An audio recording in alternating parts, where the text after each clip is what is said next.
Hello? Hi, my bad. I turned the audio off by accident. I was like doing a quiet stream the other day. Okay, let me turn this audio up a little because it's like really low now. Hello! Hello, bestie. Welcome to the stream. OMG. What of Okay, you? mom isn't calling How me. about a quick break so I can sketch this beautiful scenery? Shut up, Albedo. Come to be. It's boss fight time. By royal decree. Rotation time. Bring it on. Oh my god, big monkey numbers. Big monkey numbers. Structure.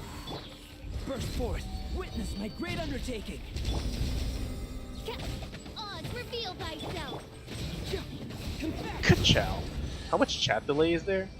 I actually don't know. See. You know what? Give me a second. I'm gonna do something. I'm going to summon,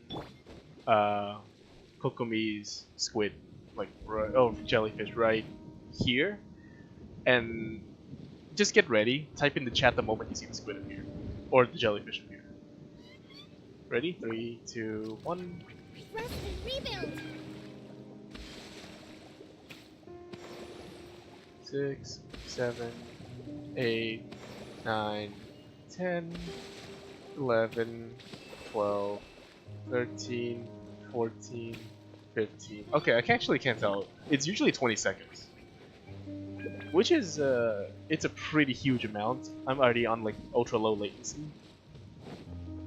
I think it's just, the fact that it's through a different server, plus the signal going forward and going back. It's like 2 ways, so it takes a little By while. royal decree.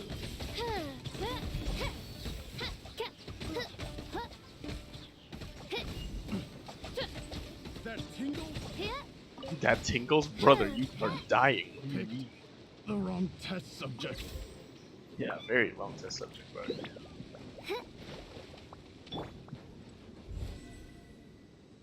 There's no end to this. Hold the line. Hey yo, where'd you come from? Ka-chow.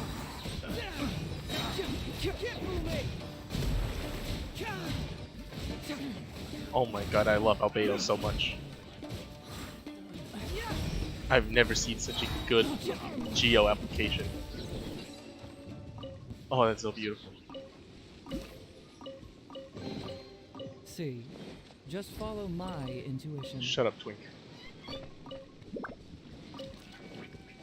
I love Hazel. Hazel is a wonderful character. But him talking about his deductions, investigations, after like 4 hours, gets really annoying. Let me put this here. Come to be. Odds, reveal thyself. Let me get that real quick. Thank you. Now I'm immune to damage.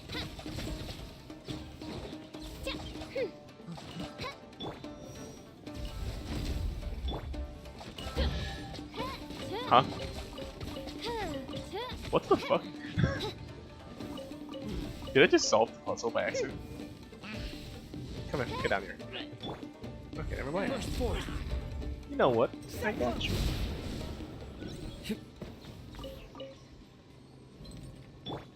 Oh yeah, I could have just walked up there. You know what? That's on me. I could have just walked up there. Because like Albedos do this.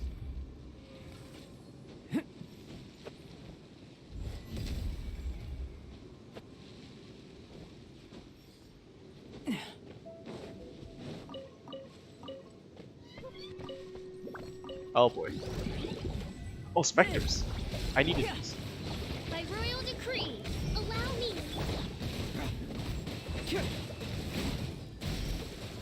Ka-chow. Alright, Albedo. Moment of birth.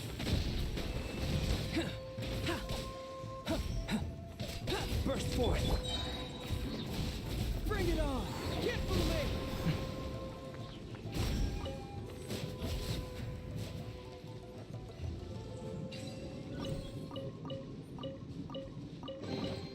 So Oh, you're probably it's all wondering, coming out now. wait a minute, why am I not dying on this island? Because if this is your first time getting on Tatarasana, you're going to die.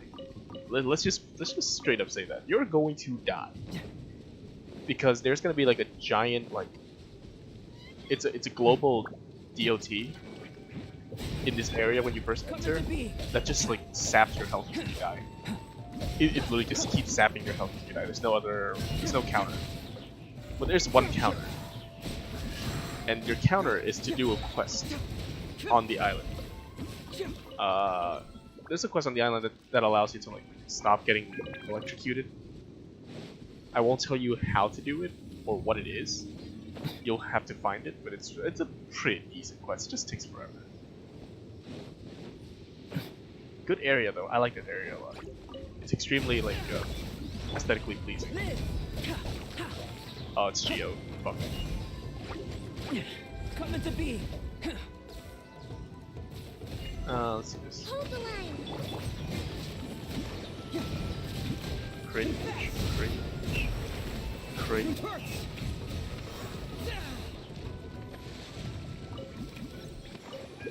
Oh, the shield is too good. Shield is way too good. Oh, I could kill Azdaha now. Nah, I'm not gonna do it. I hate Azdaha.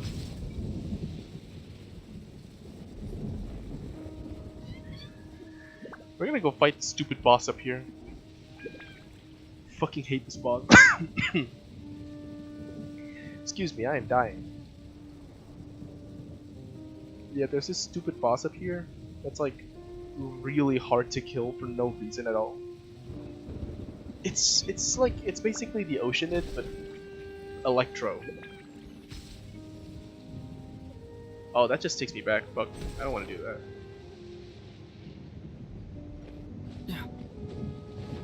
Rotate it. Can I rotate it? Oh, I can't rotate it. Where do I go from here? Huh? Oh.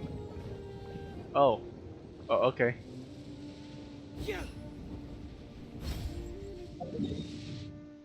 Oh, I can just TP up here. I'm stupid.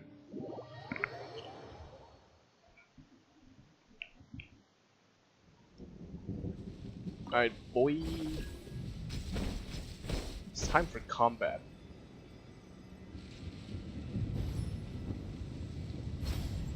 Time for holy combat. Oz, reveal Oh, thyself. it tanks that. Wait, why does it tank that? Allow me.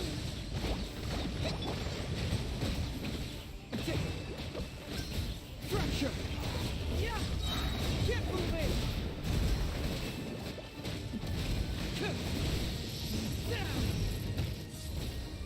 Holy shit, Albedo's Burst too good. forth. Albedo's insane. Rest and rebuild. Burst forth. Feel this ancient power.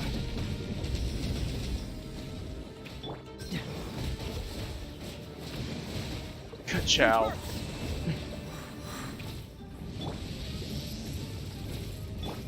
Live. Taurus, bring refuge. This is literally Oceanid, but for some reason they're like, I think we should make this boss way harder than it's supposed to.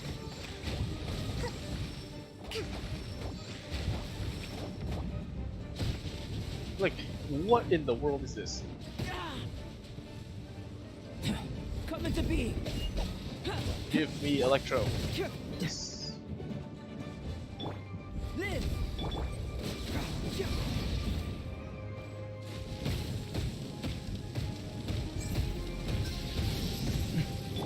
Yeah.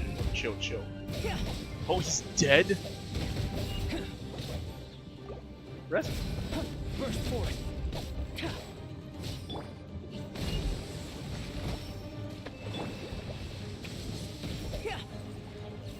Okay, he's dead. He destroys my thingies. That's great. Moment of birth. Burst forth. Live. Albedo carry? Impossible. Burst forth.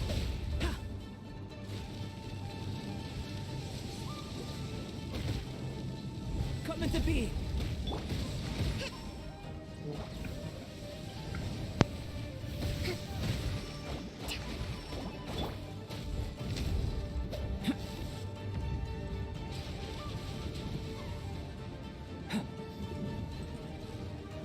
Burst forth. Allow me. A miscalculation. Coming to be.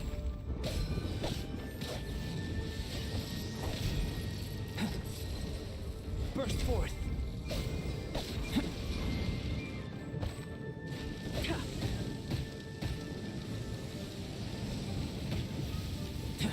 Coming to be. Rest and rebuild.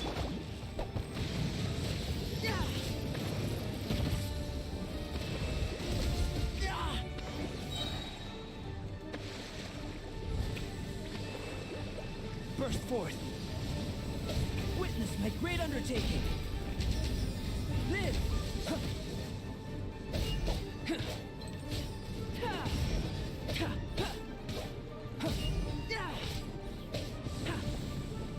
Coming to be.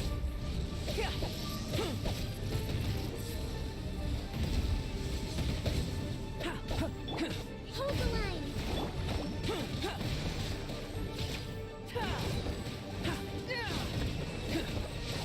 Live.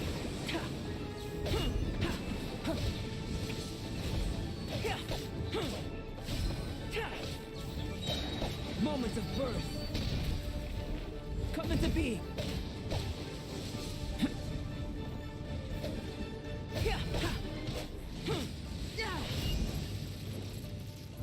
Burst forth. Live.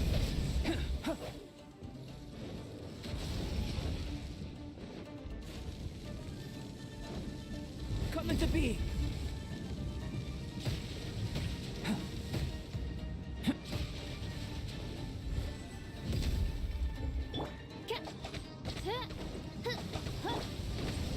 Live.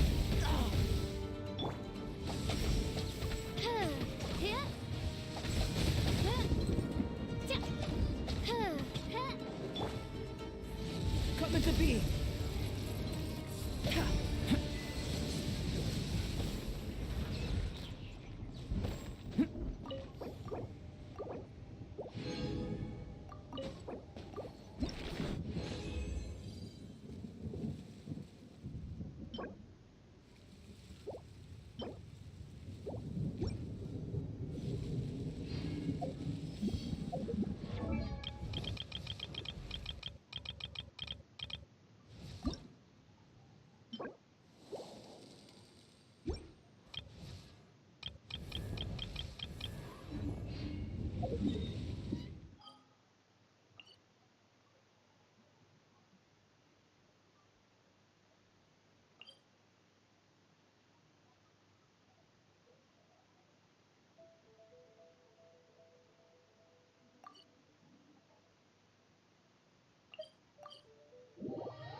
We have put in much.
been a while.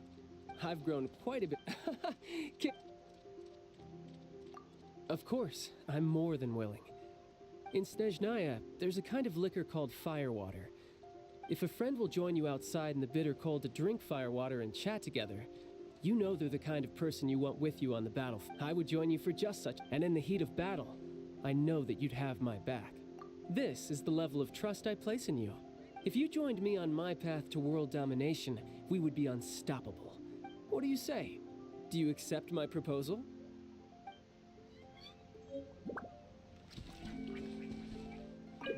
Oh, you have returned. I've just wrapped up the administrative affairs for today.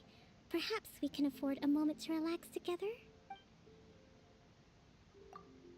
If the opportunity arises, I would like to take you diving with me. The world is full of troubles, but when compared with the vastness of the sea, all those troubles seem to just fade away. Though the ages pass and time brings change, the sea continues as it always has. As I float down among the depths of the sea, a deep tranquility permeates my heart. There are times when I feel utterly exhausted. So, I thought I should share with you the way that I unwind. That is indeed a problem. Oh, wait! I've come up with a clever solution. I'll wrap the two of us in a gigantic bubble. We can slowly sink down into the sea together. This way, we can journey together underwater. You'll feel refreshed before you know it. Though I've never gone diving together with anyone before. No, not at all. Besides, you will have the Grand Strategist accompanying you. You need only focus on resting, and I'll take care of the details.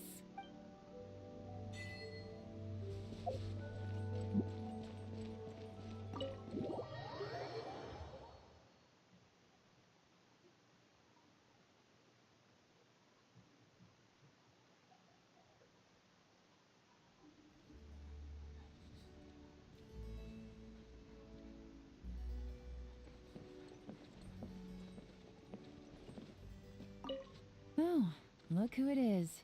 To what do I owe the honor? Or did you just need my help?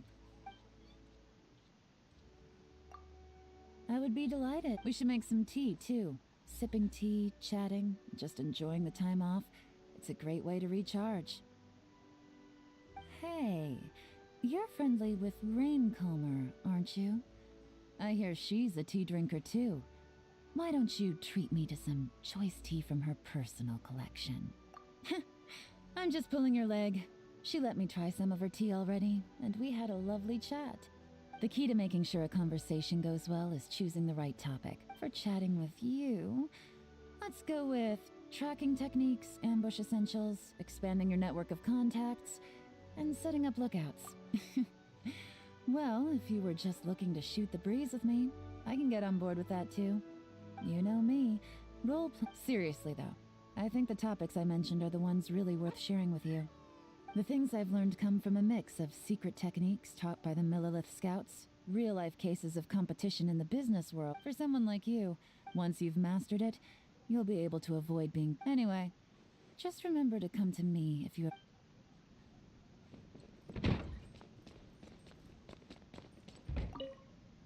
Hello. Is there some matter of importance you wish to discuss with me? A chat? Is there... interest... And you wish to have a simple chat? These people. But all they're really after are my words. Any morsel of information that may hint at Liyue's future commercial trends. Which makes the prospect of a... For it is something that... So, stay with me.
happy to see you again. Can I do anything for you? I'm at your service. I love the atmosphere. The exterior is spacious and very... I do believe it's the fine... The only problem is, compared to Mondstadt, it feels a little too... Hello. Can I do anything for... It would be my... Do you know something? Ever since I came here, I'm still not used to it. No, they're... For example, a fake... Or a ball... Or a bookmark in a corner of the library? No, not it. Speaking of, this place always seems so clean and... Oh, it's always very fulfilling to work here. More so than because...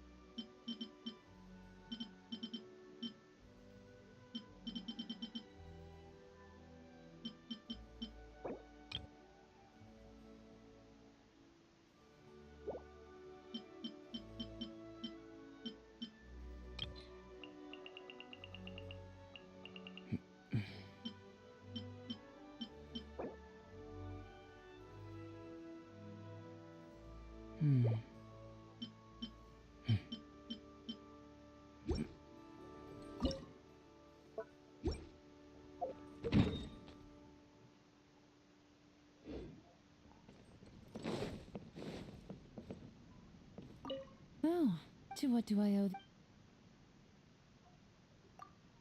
Isn't this your oh, I'll roll the dice, and the score decides who can fetch. If I roll a 1, 3, or 5, you have to If it's a 2, 4, or 6, then I'll be the one who has to reveal an oh? Or is it that interesting?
Would you care to sit down and join me?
If you ever have any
Would you care to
If you ever have any questions...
Hello.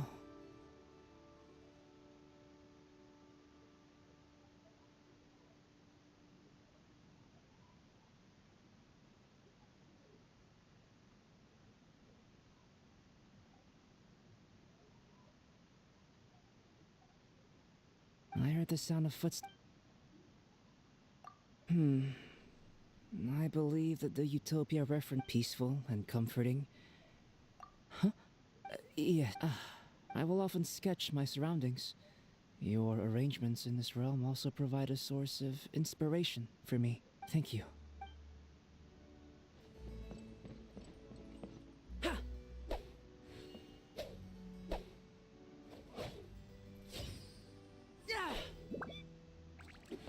Burst forth! Live!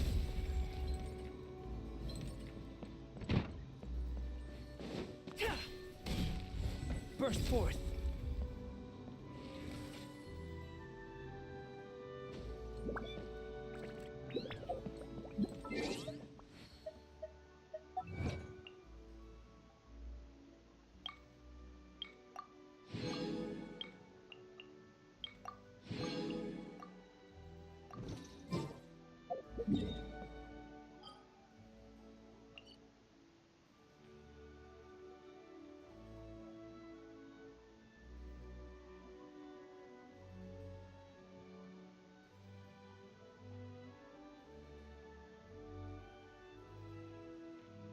Going out into the world and investigating, turning the unknown into the known. I miss this feeling.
Hello guys, I have returned from lunch, and it's time to go back to the stream. Calm, relaxing stream.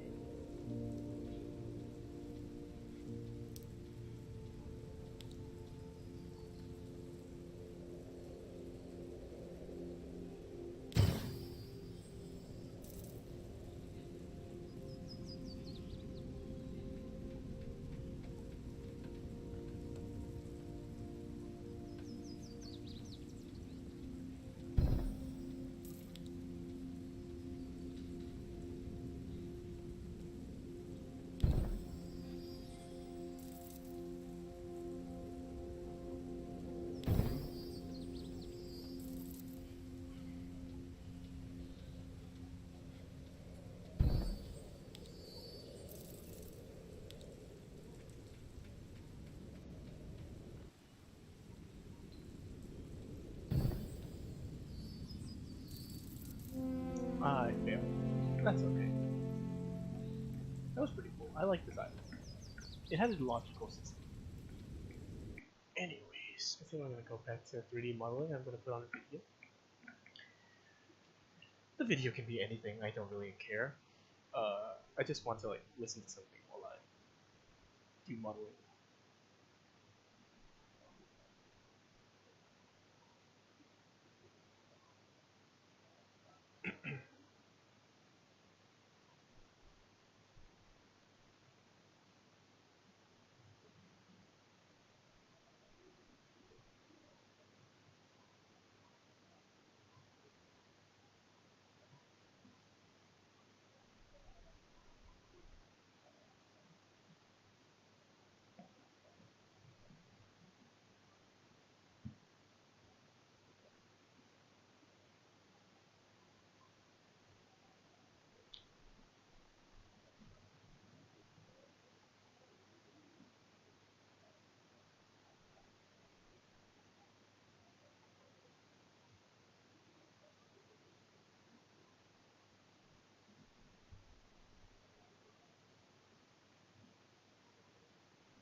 Hammy!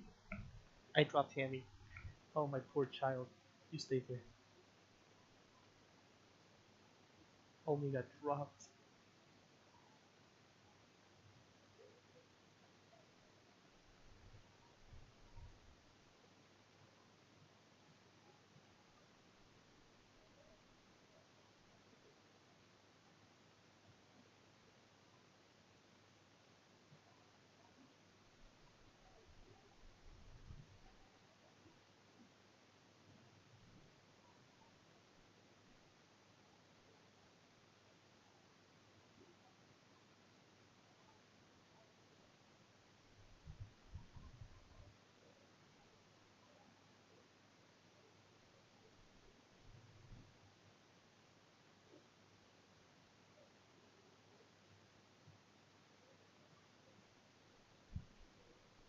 Alright, let's pull up the model.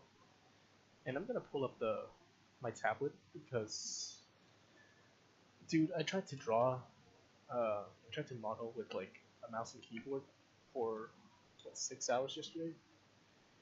Most painful experience I've ever had. Don't do it. Trust me, it's not worth it.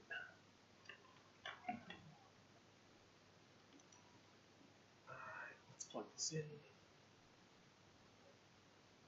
Think that works? Yeah, there we go.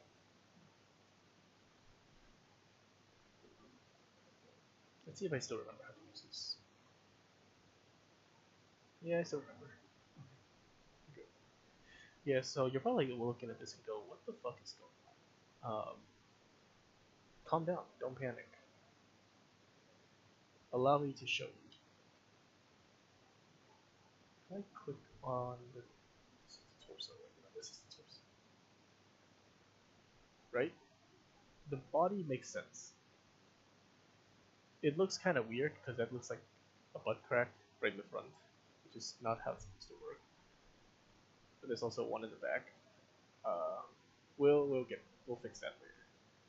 We're trying to get general shape first. Also, the chest doesn't look right. No, right? It doesn't look right. It doesn't look right. I think we need to like adjust the side right here, because the back is too small. Actually, okay, this is actually fine. I can take this. Where's the arm? The shoulder is right here. So I'll take like this much of the shoulder. And I think the arm is like, an arm is usually yay big. Take yay much and stretch it out to be the arm.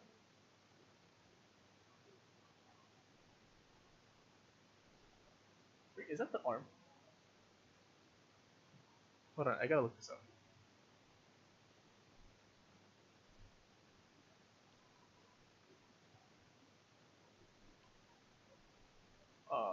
Human body from the side, anatomy female, yes.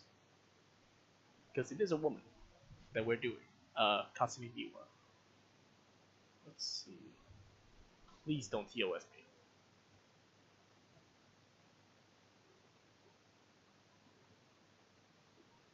Okay, yeah, this works.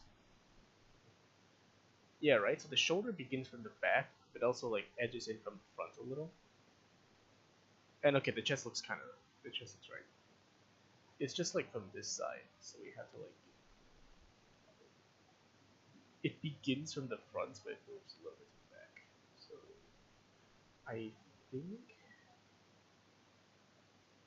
I think this is fine for now, until we like actually get in there and adjust the details, like, get the fine details. So for our purposes, this is fine. So let's stretch this out. Let's see how long this arm is supposed to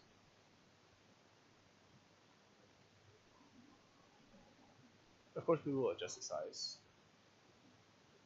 This seems right. Hold on, I have a ruler here actually.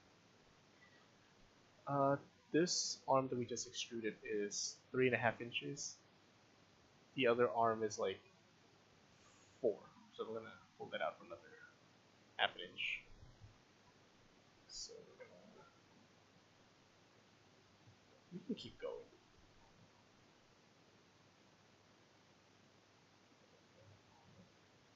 Yeah, that should be good. That should be perfect actually. And then we can just like fine tune it. Anyways, let me pull up a video, and like watch the video. Oh wait, you know what? That's actually a smart idea. I could screen cap this left side as well. Or no, actually I shouldn't do that. My graphics card will explode. This is fine.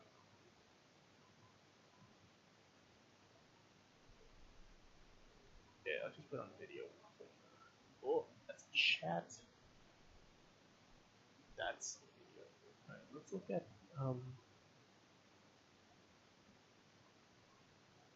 we're gonna watch something that's not spoilery, in case you walk in, see a giant ass spoiler on the side. So I'm gonna watch the Mutahar turning one RTX 49 to 32 GPUs.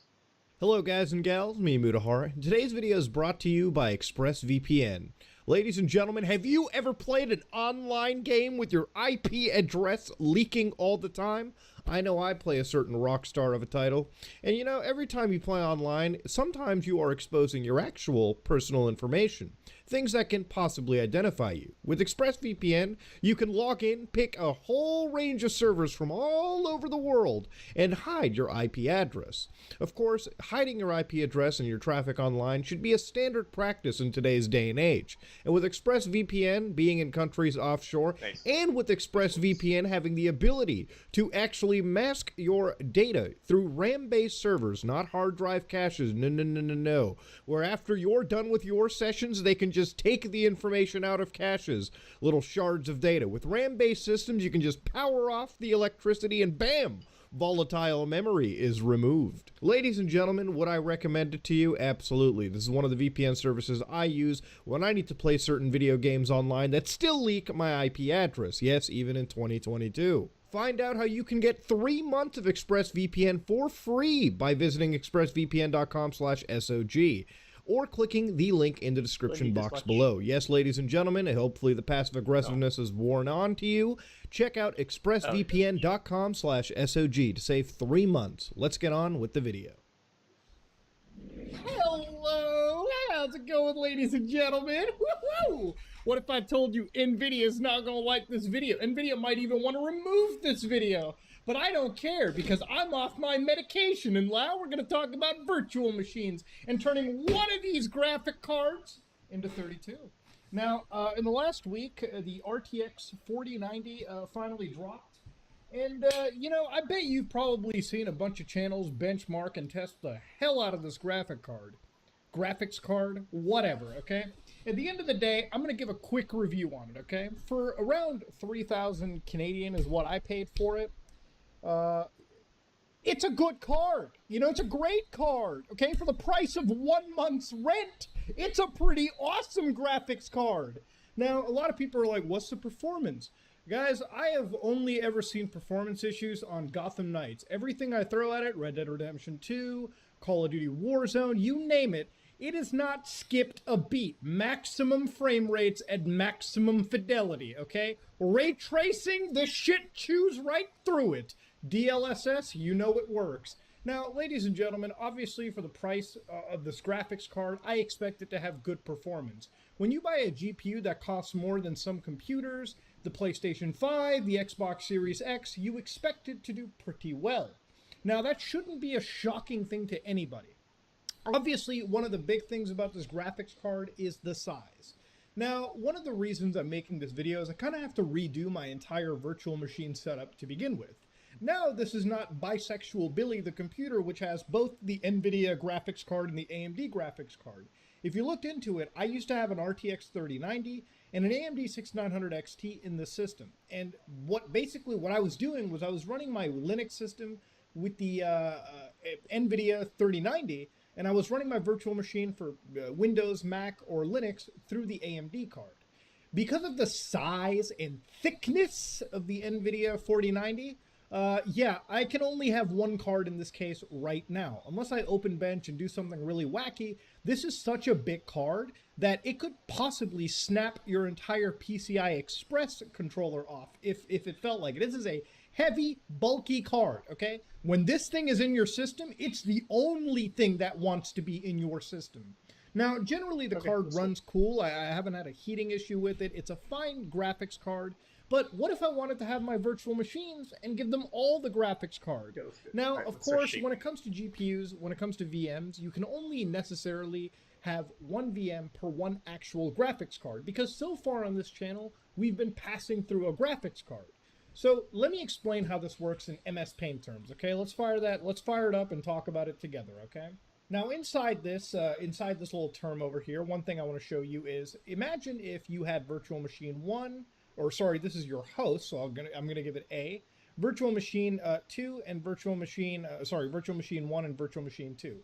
Now what'll happen here is this is my host computer, these are virtual machines. So typically, if this is your CPU, all right, we're gonna call this CPU, you can feed your CPU and divvy it up with extensions across all of these virtual machines, okay? But when it comes to a GPU, which I'm going to create right over here, GPU, you can only necessarily pass this to either the host or one of the virtual machines, okay? That's typically how it's always been. Today, we're going to get one graphics card and pass it to the host, pass it to another virtual machine, and if we felt like it, another virtual machine as well. This is something that's literally only reserved for NVIDIA's Grid or NVIDIA's like enterprise solution. Yeah, so if you actually wanted to do this, like you would have to pay thousands, sometimes tens of thousands of dollars for NVIDIA's highest end enterprise grade graphics cards, okay? And that's you also buying licenses, Windows licenses, you name it, okay? And some of these cards literally support certain versions or they don't, okay? Now, again, these are enterprise cards. Some of them come with 80 gigabytes of virtual memory, which is important when you're doing things related to artificial intelligence and especially high compute scenarios. For us, we can actually have the same technology, but NVIDIA locks it down. So per NVIDIA's statement, we wanted to update you on an error we made in answering your question on SR-IOV, which is an implementation to partition a graphics card, on GeForce, which is their consumer-grade graphics cards, okay, the stuff me and you are buying in the store. SR-IOV is an enterprise feature and is not planned to be supported on GeForce products. So while there is definitely the hardware, NVIDIA will not support it via software because that cuts into their big money stream from the big enterprise companies out there. So what are we going to do? We're going to have capitalist on capitalist violence today because Microsoft, of all companies, is allowing us to do what NVIDIA don't. Now, to understand, being a Linux person myself, there's a couple ways to tackle this scenario, okay? To have one graphics card passed to, like, multiple systems. You could have something known as vGPU unlock. I've talked about this before. So now what I want to do, right here is pretty simple. I'm going to get it here. Grab, like, these rings, which are, like, the diameters of the arm, shrink them down. And we're gonna, like, magnet shrink them in radius. So that we can, like, basically get a better shape. I'm sure there's a lot of legal red tape that I would be breaking if I chose to use it for gaming purposes or I guess, corporate-related material. Okay, I have to use my mouse for this one. There's another way you can do this called libvf.io. I was going to use this for my Linux system, but unfortunately, it seems as though looking into their support matrix, it doesn't actually support the NVIDIA graphics technology I want to use, okay? So, for instance, the NVIDIA 40 series does not seem to be supported. Right, and if I do this manually, I can start getting some really nice, like, decently sized curves. Alright, from this side it looks like a nightmare. Don't worry about it. It's that, of course. But let's get into this, okay? How do you But I think that's like a good general shape for what's most graphics cards, so you can actually have virtual machines and host and share the performance between them. No, I think we're doing it. Okay, let's get started. First things first, we let's need to have get Hyper-V in there to get that and start enabled sculpting. onto Windows, okay? Now, Hyper-V is a component for Sculpting Windows is usually 10 the fun part. Professional or Windows 11 And sculpting Pro. is really easy So when you from have a my pen. understanding, Actually, you I need to have should. the Pro versions of Windows 11 or 10 to get this running. My camera on? The That's other not the big right camera. caveat is when you are virtualizing That's the and right your guest virtual machine needs to run, that It's needs not to on. be matched to your host operating system. So Hello? if you're using Windows 10 Pro, make sure your virtual machine is Windows 10 Pro. Oh, it's I'm using Windows fucking 11 dead. What the Newest hell? right there just to make it super easy for everyone to get into. Okay, I don't know So what's again, wrong. what we're It's going to dead. be doing is we're It's going to go supposed to start and type be in on the Windows screen right now, but I features, have okay? This is going to take you to turn Windows features on or off. So click on that, and it opens up this window. Now here you will find Hyper-V and enable it. I've already done it. You're going to click on these, download whatever Windows wants you to do, and restart Bro, your system. what do you mean? It's What not this even will do is virtualize activate the your Windows 11 system under There we go. Hyper-V. At this point, you are running Hyper-V. Holy shit, my okay, hair is a disaster. what is it? Anyways, Hypervisor, and this underneath it is Windows 11. Okay. This Now, tablet. normally you shouldn't notice any And it's like difference from really easy using to like Windows draw 11, when but you have are one of actually these virtualizing your because it makes it operating system super now. easy. Holy shit, So what's once wrong you've with done my that, you're hair? gonna open up and click on the What the fuck Hyper-V is that? Manager. Okay. So here, You know you're what? gonna Fuck be that. doing a Scratch couple that. Don't worry things. about it. Now yours will not look like my screen. You might have to, create a new server. It's a pretty automated process. You might have to name it, but eventually, Let's get in there the and start Hyper-V sculpting. Manager will be your local virtualization server. I'm gonna So start here's where you're gonna by do a couple things. softening the arm First things because it first, like you're going to go to it's really Actions. blocky. You're going to go to Virtual Switch I'm gonna Manager. select smooth. And in Virtual Switch Smooth that Manager, out. you're going to create a new network switch. You're going to make sure it's an external switch. You're going to hit OK. Smooth that And out. once you open up an external switch, Is that smooth or is that flat? Virtual Switch Manager, That's new flat. virtual I'm fucking switch. stupid. Sorry. You're going to go to external. You're going to create new virtual switch. And inside That's better. here, you're going to pick whatever your network controller is. For me, I'm going with my Wi-Fi controller because I'm still moving and I only have my Wi-Fi working. So click on that, and if that's your only thing, you want to make sure you do allow Literally just, like, management operating system round to out share these the sharp network adapter. corners. You can then name it to whatever you want. I just call it external access for easy, understanding. So of course, now that that's done and you have it ready and available, it's time to hit I'm OK. gonna get in So over there. here, you want to do File, Around this corner. right-click here and do Mute. Keep in and mind, Virtual I am Machine. not So now we're going to make a 3D brand modeling new expert. virtual machine Don't to take my actually advice. install Windows 2. As, like, and then we're going to get to the the main gospel. screen. Right. So to get this going first, Terrible we need idea. a copy Don't of Windows Don't ever 11's do that. ISO file. And in order to do this, I know it's as jack shit simple about as one. opening up Google, all right, typing in Windows 11 ISO, and it should typically be the first link. It should be like an official Microsoft link. Go over there, go to download Windows 11 disk image, select the download, multi-edition ISO, hit download, and then you want to make sure that you choose whatever your language is. I'm going to go with English, United That's what I States. want to do. Hit yes, and of course in this case it's going to be validating, and just download the 64-bit ISO file, okay? Yeah, It'll let's take do you a few that. minutes depending on your internet connectivity. Extend that But once that's done, store it somewhere because you're going to need that to install. So now you're going to right click, you're going to hit new, Scope that virtual one. machine, and you're going to go through this wizard. So I'm going to guide you through what you need to do exactly. So first things first, Squeeze that in. click next, Squeeze and then you're going that. to name it. So in this case, we're going to name it test, right? And once you've done it, you want to choose Generation 2. Now, between these generations, Squeeze that Generation in. 1 supports 32-bit, but Generation 2 gives you more features, and this is where we're going to be using to split the graphic card or partition. Okay, that looks So Generation 2, very half important. decent. You can only do that when you're making a virtual But I'm going to machine. add some Edit this polygons. later on. Once you hit next, give it some memory. I have 128 gigabytes, but I'm just going to give it 16,000. Let's go with that. Give whatever is appropriate for your system here, okay? You want to make Save sure some you also volume don't here. use dynamic memory. Very important Where you it don't makes do that. sense. Go to next. And inside here, when it comes to networking, Not like make that. sure you do external access, Like which is the little network blocks. switch we just Little made. blocks right here. Once you go next, give it some hard drive space. I typically give it 250 that. gigabytes. That's a pretty healthy, good, kosher amount. You can give it more, you can give it less. This will not use your hard This is the drive equivalent of, space like, immediately. So throwing if you some have extra clay 250 onto your model gigabytes, to it'll shape use it. up to whatever it needs. Okay. So again, hit next, and then you want to Yeah, do just, like, install an give operating it some system from a layers. bootable image file. Make Where it you match. just downloaded your Windows 11 It's ISO gonna file, break. you want to make sure you link right there, and then hit next. And once that's all done and good, before you launch it, we're going to be Right, now I'm doing gonna a couple smooth it out. things here. So right-click your new virtual machine, Smooth that clay go out. to settings, and inside your settings, you want to change just a few things. For instance, in checkpoint, you want to completely disable that there. This is something that's very important. Disable it right here and forget about it. Because we're also installing Windows 11, go Bro, I to haven't been Access watching Security Buddha. What the and fuck enable is he doing? Trusted Platform Module.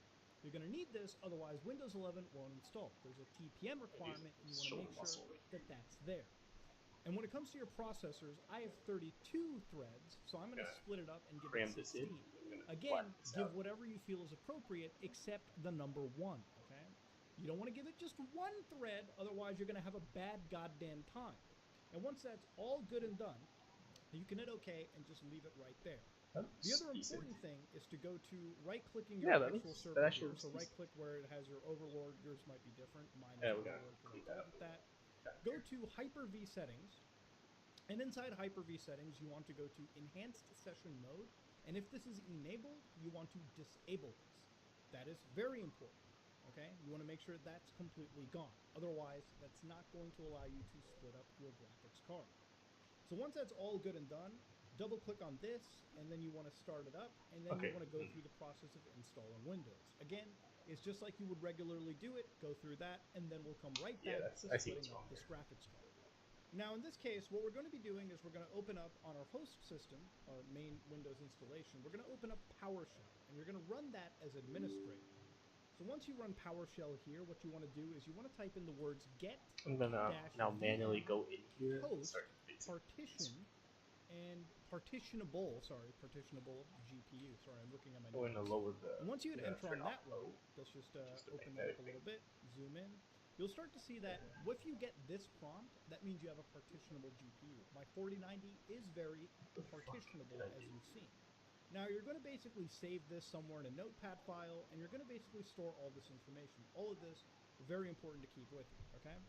Now if you look at this number over here, 32, Oh, this okay. gives I us know how up to to fix this. 32 partitions to virtualize Move this this back a GPU. little. So we Move can this go back a up to like Okay, cool. 31, I believe, and We're create gonna go for 31 flat. VMs and We're keep gonna passing flatten this this. GPU.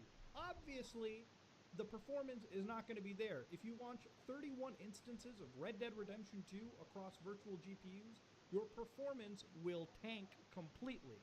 This is really viable if you want to split a game that's something like Borderlands or something even like Warzone if you've got the hardware enough. to split it between 2 actual systems, sometimes 3, maybe 4, up to you. So again, just copy all this down. The important Flatten that out a things little. are these numbers, Okay. where it relates to total VRAM, available RAM, optimal partition Keep VRAM, smoothing and and total flattening. encode, available Okay. encode, you know it. There we So go. again, just save it and keep Now we it have a away decent somewhere. shape. We're going to need that very quickly. Alright, so first off, we're going to copy the drivers from our host system to our virtual I'll machine. smooth this out We just need because it these so looks we can really actually partition the No, GPU. add another. Now in this case, you want to make sure your actual So we have graphics extra card room right now is to completely work with. updated. So again, if you have an NVIDIA card, GeForce Experience, go to drivers, check it for an update, and since I have the latest update as of now, we're going to just start copying files. Okay, so now we have to copy the drivers from our actual host system to our guest system. Okay, that Now was you're going to easy. want to be doing this every time you update your actual GPU drivers. You need to make Smaller sure radius. this is consistent, otherwise it will not work. So on our desktop, I made a folder known as send to VM. We're going to just copy the files into this folder before we copy it into our virtual machine. So again, what we're going to do over here is we're going to open up a Windows Explorer. We're going to go all the way down here. We're going to go to our C drive. We're going to go to Windows. We're going to go to System 32. So it should be somewhere in here. So right here, System 32. And then we're going to go to Driver Store. Okay, so in Driver Store, we're going to go to File Repository. And we're going to be finding the NVIDIA file. Okay, we're going to be finding our NVIDIA drivers.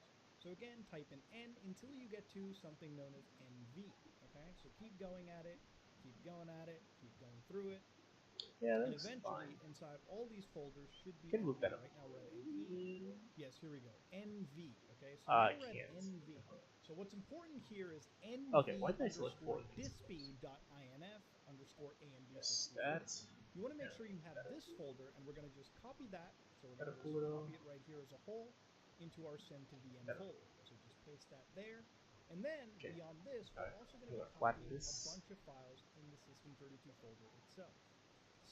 Flatten that. System32, okay? And we're going to go into that, and inside our actual Flatten that. host System32 folder, we're going to just That. do N That. to get to Yeah, that's NV what we got. real quick. So just keep on going down until you get to where it goes to the NV files, alright? So here it is, we're at NV, Nice. okay? So after NTVDM, we're at NV agent. So again, you want to just scroll down carefully and just copy What's wrong? What's everything going on up here? until NVSP info, okay? So you see how it changes to OBJSEL? We're going to take all of these files, we're going to copy them, and we're going to post them in our send to VM folder, okay? Like so. We're going to need these files, and we're going to need these so we can copy them into our guest virtual machine and actually get these drivers where they're supposed to be. So now that we've done that, shut down your guest Did I virtual give machine, her and an we're going easy to be wrist? copying the files over. We could Now, easily there's a long couple wrist. ways to do this, but Just so I'm it going to like show you the clips into the super clothing. easy one Much right better. now.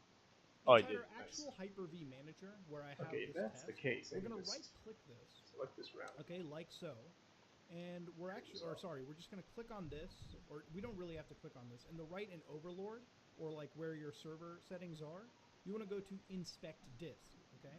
It'll open up this folder, or this window. Now, because I labeled it as test, you'll see this folder, hard disk image file. Right-click test, and just hit mount, okay? And once you've mounted it, it'll open up a new window underneath Drive E, okay? This is my actual guest virtual machine drive. All we have to do inside the host here is just copy send to VM. Actually, no, one thing we can do just to make it super duper Nice. simple Okay, I is think that should actually work. And I can right-click just this delete folder all on your desktop, these. your send to VM, and just compress it real quick, all of okay? So this. actually just go into it and send it to a Make a new folder, surface out of that. just so Oh, there's okay, no that's not- mismatch in there. Yeah. Right. So once that folder has been made, you're going to just copy that into your local disk like so, okay? It'll ask you need administrator permission, just granted that, and it'll copy the file over. And once that is done, Okay, now I can just like manually all get you in want there. to do is Change go this. back and just Actually, no, I don't eject have it to do from it. your system. Once I have that's to do it done, here. and it has been Because this ejected, is like it's time for you to spin up the your X, virtual Y's are all machine over the once place. more. So hit start, and let's get to the next phase. This is where we're going to be copying this to specific parts of our virtual machine so we can actually have this ready to launch, okay? So go into our system, fire it up. It Well, should that's take a few pretty much seconds done. depending on where you stored it. Open up I your can file just manager, go to your move things drive, around here. hit C, and you should see this folder that we just copied, sent to VM. So open that up real quick Yeah, that should inside here, and what you want to do is you should want to work. copy these to very specific It looks locations. decent. So for I instance, mean, it looks good you enough can that open up in the another game you're not little gonna see what's window going on and go to your C because of drive. how like a Go lot to of things are Windows, moving at the same time. and then You're not you gonna want to see. go all the way to your System32 drive inside your virtual machine. So Yeah, you won't be able to we're see going to what's find going it on. real quick. System32. And inside System32, we want to create host driver store. You won't have this folder, okay? This will not be present. So right-click anywhere, go to New, and click Folder. You're going to need admin privileges, so again, provided as so. And you're going to do host Yeah, this is the most tedious part driver because I have to like manually store. get in there So yes, and adjust go into everything. it, and then right-click again, hit New, And a lot of times you folder, can't tell if it's like again, good or one not. more. And inside here, you're going to type But in it's File, decent. It looks decent. It's good. repository. Again, this needs to be very case sensitive. So repository as so. Hit yes, make sure all the spelling makes sense. So, repository, yeah. So once that's good, open up that folder and copy an NVDispy into that folder, okay, as so. So continue, let it do its thing. Okay, so once that's pretty much done copying over, you want to go back into your send to VM thing, and where we have like System32 as a folder, click on that, and all these files, we're going to just Control-Alt, Control-C, and you're going to go to your guests System32 folder, and you're just going to paste it all in here, okay? So continue posting. Yeah, I kind of squished the model. And just give it all the permissions. And once it's posted, once it's like there, all you want to do is then shut down your virtual machine. So again, Especially like right there. shut it down. And now we want to just launch one script to make I this can all do this. super gravy and super kosher. So as your virtual machine is shut down, you want to open up your host system. Now in your host system, you're going to do PowerShell ISE, okay? Run that as administrator. Hit yes, and let's get to writing a quick script. Now, given that we named this virtual machine test, that's going to be very important. Now you could just put these commands in, but we're going to write a script just so you can actually I keep do tripping this and every getting the time wrong you one. update your GPU drivers as well too, because I Yeah, that's believe right. you need to do that. So again, in this script, we're going to just type it like so, okay? We're going to start off line 1, we're going to do Remove this over here. $VM This equal colon test, okay? Or just apostrophe test. We're going to do that. We're going to go and put 2 more lines in. So line 3, we're going to do add dash VM GPU partition adapter. If it auto highlights as 1, just hit enter and go on. Dash VM name, Yes. okay, like so. And it has to be like exactly capital. So again, dash VM and capital NAME. And then you want to do $VM, okay? And make one more line. Do set VM GPU partition adapter, okay? Dash VM name, and then of course $VM, okay? Now here we're going to do a couple things. We're going to do min Nice. Looks good. partition VRAM, That looks good. and we're going to do 8 0 0 Now we have to fix the shoulders because 0 0 okay? That I believe is like okay, I'm sure about anatomy, but shoulders aren't that then straight. we're going to do 'cause, max like, partition VRAM. okay, yeah, my shoulders are In that this straight. case, we're Never going to mind. refer to But, the like most numbers shoulders that we are like copied earlier, okay? it naturally So I'm bends just going down. to enter all in And it tenses that up. I have. That. Right? I'm going to copy Yeah, paste it, you can exactly see it what I have like here. All right, into this. here. And of If course, I if you look at my script really raise my arm carefully, up, you can see that I have it had the folds min up, partition VRAM, right? It's max not like partition, perfectly optimal horizontal. partition, Folds. min partition So I want to get that encode, fold, max partition encode, optimal partition which encode, it min shouldn't be partition too far. decode, It's like right max here. partition decode, optimal partition decode, Oh, min wrong. partition encode, There we go. max partition encode, optimal partition encode, min partition decode, Maybe? max partition decode, optimal partition The slim decode, is so min short, partition yeah. compute, max partition compute, optimal Yeah. partition compute. I've used all of these, and the reason I'm doing it just to make everything super duper granular and make it all work. Now you're going to make 2 more Really lines with square line ears. 6, and these are the real important Those are things layers I've of that. seen Those do from that. other people that have done this, okay, from all the GitHub. So you're going to do set dash VM space dash guest control cache types, and then you're going to do $true, okay, dash VMN, and then just name, right, as we've seen here, and $VM, okay? So exactly how we've done it there. Now you're going to do another set Back VM, muscles a little too big. and you're going to make sure it's as low memory mapped IO space. Now in this case it's 1 GB It's that I've fine. seen, and then dash VMN name, and then of course $VM. And then of course you want to do set VM, and you want to do high memory mapped IO space. In this case, you're going to do 32 bird on my gigabytes. balcony. All right. Now you're going to It do is a bird. dash VMN Fuck outta main. here. All right. $VM. Okay. And once that's done, we're going to save this script. Don't touch and my we're gonna goddamn save it plans. somewhere on our Cringe. desktop. We'll put it in the send to VM. Okay. folder. We're going to got it. All right. Now I'm going to do the head, which is not too hard, to be honest. Just like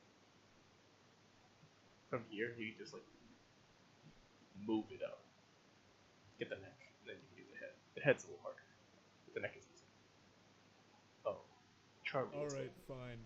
Let's talk about Just Stop Oil, the saviors of soup, the man behind this demonstration. Alright, fine. Let's talk about Just Stop Oil, the saviors of soup, the mashed potato paladins. I'm sure you're familiar with them by now. Their big claim to fame is the time they threw tomato soup on that Van Gogh painting about a week ago. I'll go ahead and play the clip in case you don't know what I'm talking about.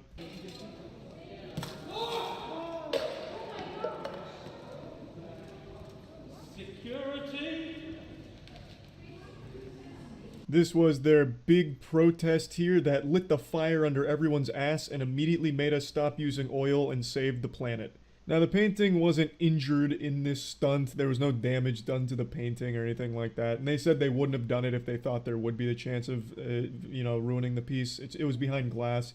Their intention with this wasn't to try and get people rallying behind them to start a movement of, throwing food at paintings. Like, gather your kids together and get their Lunchables and go to your nearby museum to throw them at the paintings.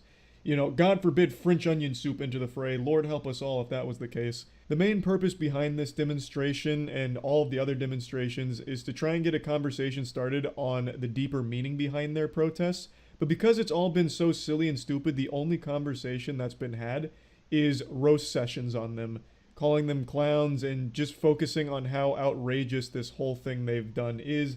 This was a huge deal that I didn't really bother talking about because I thought it'd be a one and done kind of thing.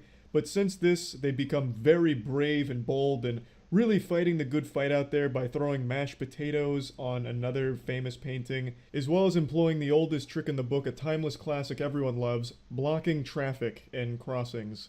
But anyway, Just Stop Oil is an activist group that is doing everything they can to keep their names in the headlines, hoping that through these controversial demonstrations, people will dig a bit deeper into the organization and support them. They're trying to convey a positive message through terrible means. The message is climate change is a serious problem that needs to be taken seriously and we need to start acting on it. And the first thing that must be done is cutting our reliance on fossil fuels, ending certain licenses regarding oils, and look for more alternatives like renewable energy sources and stuff like that.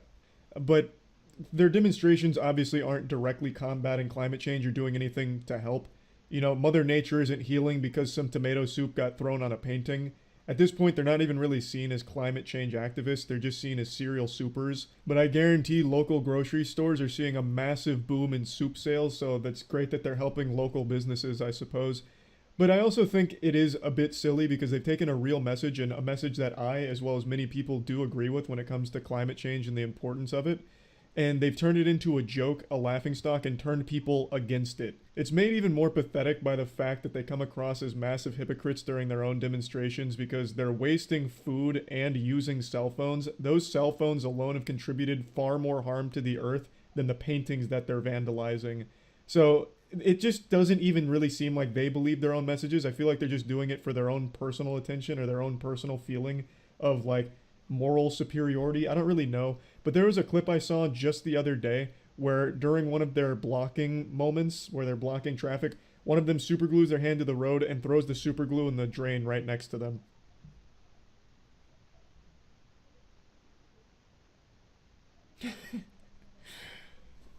Fighting the good fight. I'm not 100% certain that this was from a Just Stop Oil protest. This could have been Extinction Rebellion or something else, but even still, all of these similar organizations are now using similar tactics, and I feel like it's all started because of Just Stop Oil. But Just Stop Oil is by far the biggest here at the moment, and it's also the one that has some very weird shit going on with it For instance, it's backed by an oil heiress. An oil heiress named Eileen Getty has donated a lot of money to this group, and that immediately throws into question the legitimacy behind the organization because it's an oil heiress, right? Like, that immediately raises some red flags. Now, I've done a little bit of research on her. Of course, I'm no expert. I don't know her life or anything like that, but from everything I've read, it seems like she's never directly been in the oil business herself. She's been more focused on philanthropy, but again, I'm not 100% sure. So, take all of this with a grain of salt, but she does back Just Stop Oil, and I do think it is a really weird look that an oil heiress is someone that's kind of behind this. I don't know if this is conspiratorial, but I do think there is merit behind the belief that Just Stop Oil is purposely silly and useless with their protests in order to belittle the message behind Just Stop Oil, to try and make people turn against it and only look at climate change as like a joke and equate climate change with soup throwing public protests where they're immediately just going to be like laughing about it and just not take it seriously and weaken the message, because all of these protests are dumb. They may be throwing tomato soup on paintings, but the entire public is throwing tomatoes at them. And it just completely takes all of the real messaging down. It's been doing more harm than good to the cause that they're supposed to be rallying for. And it's also weird that they're not actually targeting anything directly related to what they're protesting against. They're not targeting like oil locations or, higher ups in the oil field or anything like that. They're just sticking with very public things that only affect normal people as opposed to the people in power. The whole thing does feel very fishy. And I've seen a couple of takes from people that support Just Stop Oil about how, it's ridiculous that we care more about art, this old painting, than we do life on Earth and the environment. And I think that's an argument in bad faith, because no one's comparing this art to life. Nobody's doing that. No one is saying we care more about this art than the planet. That's just not a conversation that's been being had. The people that are talking about the art more than your message is because they're talking about you throwing fucking soup on it and how silly it is. They're not saying that that art is more important to protect than the planet. You've just done something so outrageous that everyone is now focused on the actual outrageous thing you've done, which happens to involve that art. So I feel like a lot of wires are getting crossed here. And I also see a lot of people saying, well, what else are we supposed to do? How do we get, the higher ups' attention? We've tried everything and nothing's changing. So why don't we do these big public displays? And in this perspective, I can kind of understand feeling powerless and just trying to do anything to put the message out there. But why does it have to be something overwhelmingly negative and negatively affecting the people around you? You can absolutely get this message across in a positive way. Let's take, for example, Mr. Beast. I know this isn't exactly the best example, but Mr. Beast built his entire career around doing extremely positive things, and now he's the biggest YouTuber on the planet. And he is an extremely successful person. I believe the Mr. Beast brand is valued at over $1 billion now. And that's through only positive messaging and positive things. You can absolutely get messages across in a positive way. It doesn't always have to be like some kind of, vandalism or spray painting cars and shit like that, blocking people's route to work.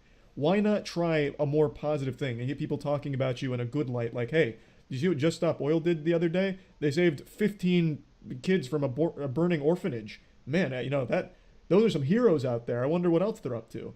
As opposed to, man, I'm 50 fucking minutes late to work because 8 people linked their arms and sat down on the interstate and there was nothing we could do about it. When your entire organization relies on people joining in order for it to be strong, there is a such thing as bad publicity.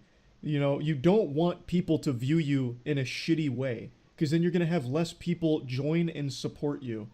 So, anyway, that's just me ranting about all of this. I also ranted a bit more about it on stream in relation to the mashed potato incident, so I'll show you some clips of that now real quick. It's really popping off. It's getting the message across really well. I'm sure any day now we'll stop using oil. What is that going to do for them? We've gone over this before when they threw tomato soup on that other painting. We'll go over it again. The idea behind it is get their name in the headlines. Hopefully people will look at the message and be like, all right, I'll support that. That doesn't happen, obviously. All people do is they see the headlines like, wow, bunch of fucking lunatics. I'm going to ignore the message. terrorist organization. All right, let's not get carried away. Right now, their terror attacks consist of throwing tomato soup and mashed potatoes on paintings, both of which were behind glass, so they didn't actually damage them. They just made themselves look super stupid. I wouldn't necessarily call them terrorists. If they really wanted to do something to, like, directly try and impact it, I don't know why they wouldn't target the actual oil companies or something. Like, instead of just blocking the interstate for normal working people, why not block the driveway to one of their houses or some shit? Or block the exit to one of their factories or some shit. Play the video. It's not a very interesting video, but sure, here. It's exactly what you expect. They throw mashed potatoes and then super glue their hands to the wall. Blocking traffic is the worst thing. I don't know if Just Stop Oil blocks traffic. They might. I know it might be Extinction Rebellion that does it, but for some reason, some of these groups block traffic for normal people. So then it's just working people that are significantly late to work because they were blocking traffic to get their message across. Everyone that was late now immediately writes them off and will always go against them 100% of the time. It's just fucking worthless. Oh yeah, they blocked an ambulance once too. I remember that one. That was Extinction Rebellion, I'm pretty sure. Yeah, overall, I just find this whole thing to be a massive miss here, just a fat L for the protests, because the only conversations being had are about how dumb it is, you know, and it's weakening the actual message, which I do think is a good message overall. So it's just doing more harm than good, and it's not doing anything positive or beneficial anywhere. So yeah, just wanted to talk about this a little bit. That's it. See ya.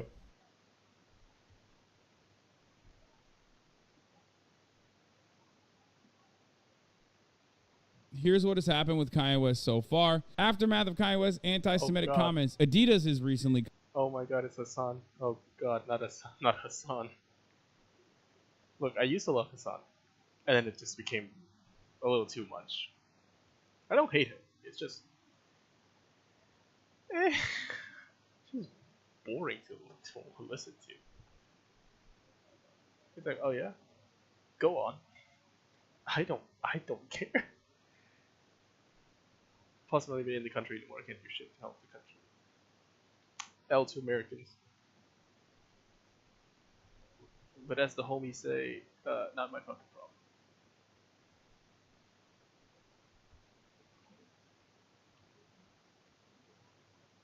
problem.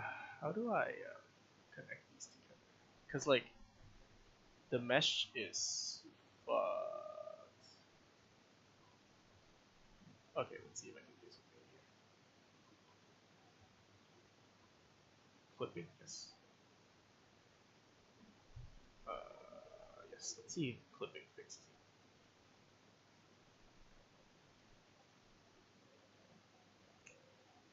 No, it does not.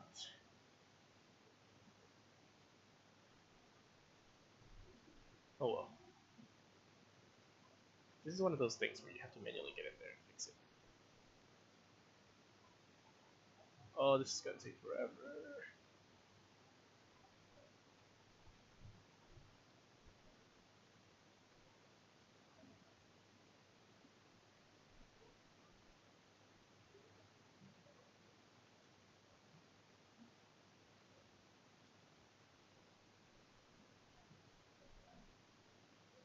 Just merge like a little bit more.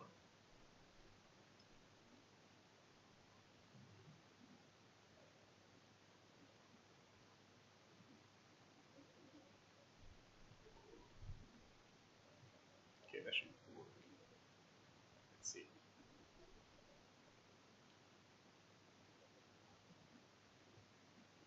Oh hey, nice. It's perfectly split down the middle.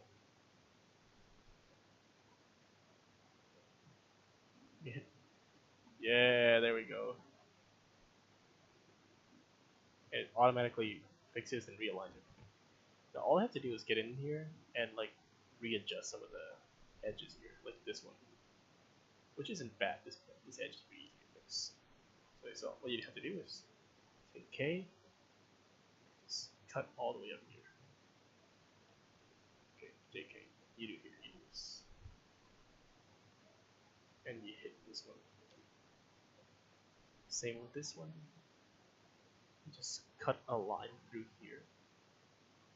So, like realign the vertices, and it should work. Get rid of the edge here. Add the face back in. Get rid of the edge here. Add the face back in. Something's wrong here. Cut the edge out. Face back in. Edge out. Face back in. Yes. It looks fine. Looks good. I don't see a problem. The back doesn't look like it's missing any vertices. This part looks fine. The thighs look fine. Butt looks fine. Oh yeah, there we go. Wait, is this missing textures or something? Oh, this is just a really good merge. That is a really good merge. What the fuck? That's a perfect merge. Okay, this is fine. I don't care. This part down here is fine. I know it's fine because I manually went down there and fixed it.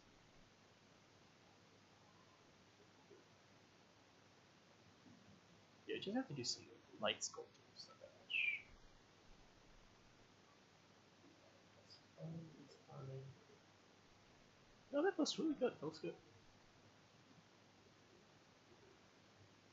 We'll just fix the head up here because it doesn't know what the normal is.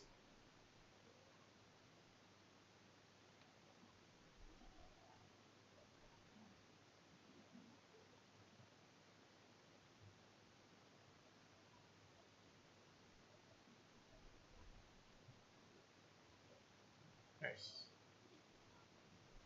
Yeah, we'll just do some like light sculpting. It's pretty simple sculpting. Like here, just add a little like that. Add some layers in here. Smooth that out. Okay, that just I like it. Smooth this bump out.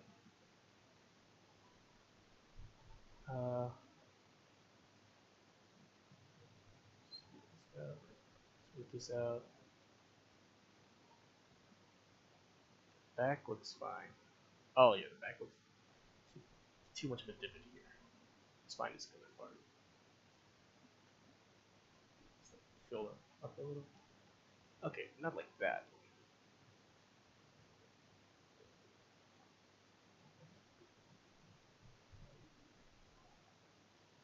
Nice. Folds. Knees. Arms. Looks fine to me. That looks good. Yep, that looks fine. Texture's a little different.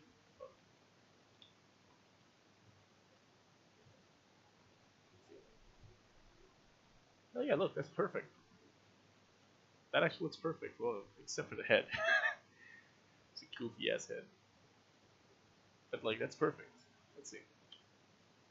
Nice. That looks like a normal person.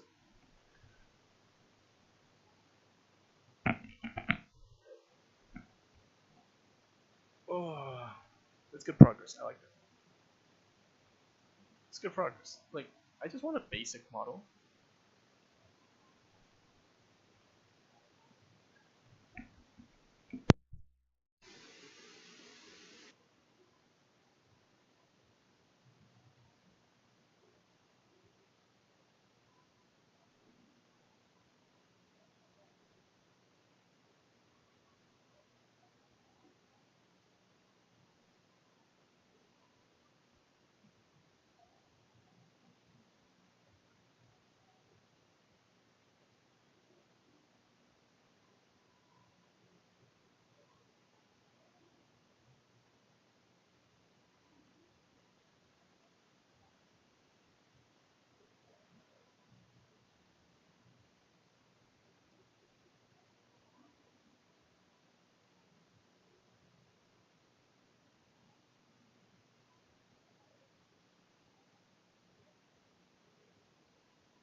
This video is sponsored by Fandomaniacs. What is your favorite fight in Jujutsu Kaisen? What if I told you that, regardless of what that choice was, without Gojo versus Jogo, that favorite fight you have would be absolutely worthless? Today we're discussing what makes the initial conflict between Gojo and Jogo so important to the overall narrative of Jujutsu Kaisen, as well as how this fight alone allows the series to maintain a proper progression of power throughout the life of the series. At this point into the story at least, this is a clash between two of the most powerful beings we have seen so far. Gojo being, well, Gojo, and Jogo showing off a power that's been represented by Sukuna fingers in a display of feats that we have yet to experience. These two massive powerhouses going head to head in the very early moments of the story lay a path that allows every future battle to hold a weight and tension to it that is required to create a strong connection with the audience. We'll be focusing on how this fight accomplishes this, as well as how select symbols found during the fight mirror or predict larger aspects of the story that happen a lot later down the line.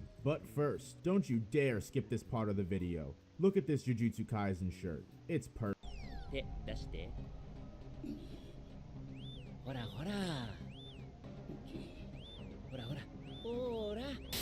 As early as the second chapter of Jujutsu Kaisen, we are told that this quirky, lovable, but yet undeniably impressive teacher at Tokyo Jujutsu High School is the absolute strongest sorcerer in the entire world. Right off the bat, from the start, we're introduced to the story's power ceiling. This can be a good or bad thing, depending on the writing of the series. When presented against a threat such as the King of Curses, one could argue the main antagonist of the series, Gojo can only chuckle at the thought of being targeted by such a powerful entity such as Ryomen Sukuna. At this moment in the story, we don't have any point of reference for Sukuna's maximum power, and everyone else in the series seems to fall in line with Gojo's position, so we have no reason to question such monumental claims as of yet. But when we move forward in the plot a bit, when meeting the King of Curses for a second time, Sukuna has now acquired multiple fingers at this point, compared to when we previously saw him with only one finger's worth of power. Now with even greater strength, he is able to immediately step on the finger-bearing special grade like an ant, following this up with a beatdown of Megami, which displays feats that are unmatched and almost unimaginable in the realm of power that we've come to know so far in Jujutsu Kaisen. Although still very early in the series, it is quite shocking to see the parkour and creative choreography that we've come to know upgrade so suddenly to blinding speed and attacks that send characters flying for miles. Watching one of Megami's Shikigami be torn to pieces signals the severity of the situation and just how much of a gap exists between 1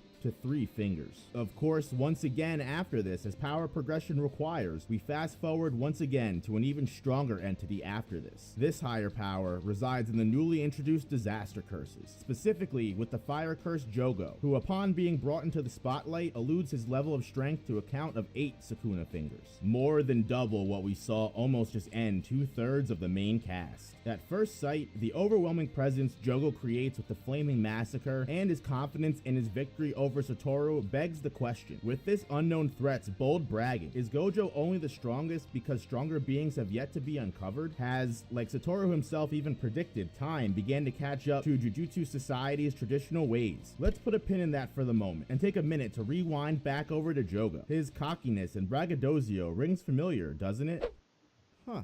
Having the foresight of future arcs of the story, we can now infer the confidence that Jogo exudes here becomes a mirror of the smug, ignorant attitude that Gojo himself shows in the hidden inventory flashback. Once also a powerful force of nature that is yet to meet their match, a young Satoru Gojo finds disgust in those weaker than him and thinks of them as merely liabilities. Most opponents that face him aren't shown any respect, and the young special grade has a very low sense of danger due to an upbringing of always being the best sorcerer in the room. In a similar situation, a younger Gojo also would have doubted his target's superiority. Hearing rumors about a powerful foe when your strength has never met opposition creates a very jaded worldview. Anyone who would deem this person strong must have never met me could be a very understandable thought to have. Bringing the conversation back into Jogo's perspective, when he hears the humans are parading a fellow man around as the strongest, can you really blame him for having any doubt? An anomaly of horror incarnate, a dangerous evil spirit of the earth. Jogo's power is unquantifiable amongst curses. It's not unwise to say that had he been dealing with literally any other sorcerer, his confidence in his mission would have been justified. When you build up a pedestal that high, the thing that will eventually cause you to come tumbling down is a threat you could never see. In Gojo's case, his downfall was the invisible sorcerer killer Toji Fushiguro. By letting his guard down and underestimating his enemies, Gojo left himself open to assassination. And with history repeating itself, Jogo's vulnerability is created by his quick disregard of Kenjaku's warnings. By believing himself above the advice, Jogo's impending doom lingers in the very foe he underestimated. Satoru Gojo, wielder of the Limitless and the Six Eyes, the Alpha and the Omega.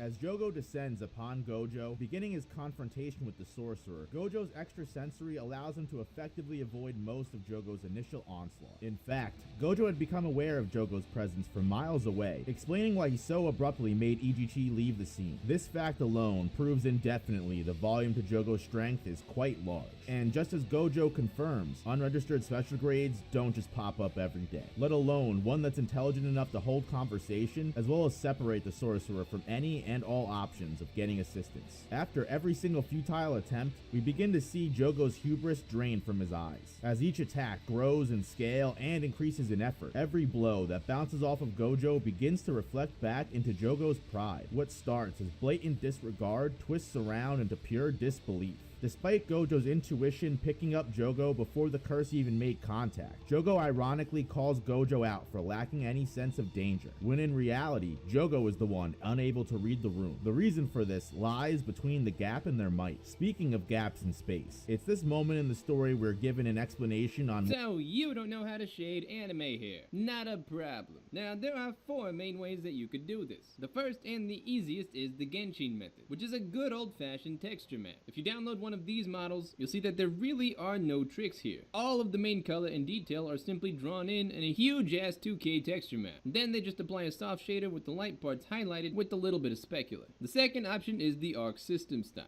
which is basically just edited normals, a flat color texture map, and the shiny parts of the map are literally modeled in with an emissive material. Very simple, very efficient. Another way that doesn't look as good but is much easier is using the basic flat shade material from the earlier tutorial, and at the very end,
Nice, it's a pretty nice temporary model. Yeah.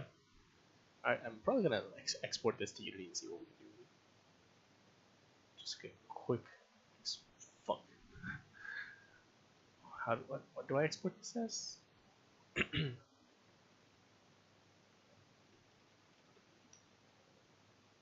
Yes. Oh, just straight up.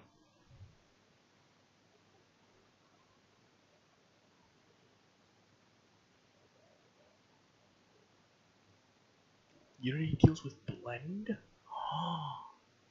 Oh my god. Oh my god. Unity actually uses blend. I'm so happy. No, I'm actually really happy. That makes it way better. Nice. Okay, it looks terrible, but don't worry about it. Temporary model, right? Alright, let's see what we can do with it. Unity Hub. Let's pull up Unity.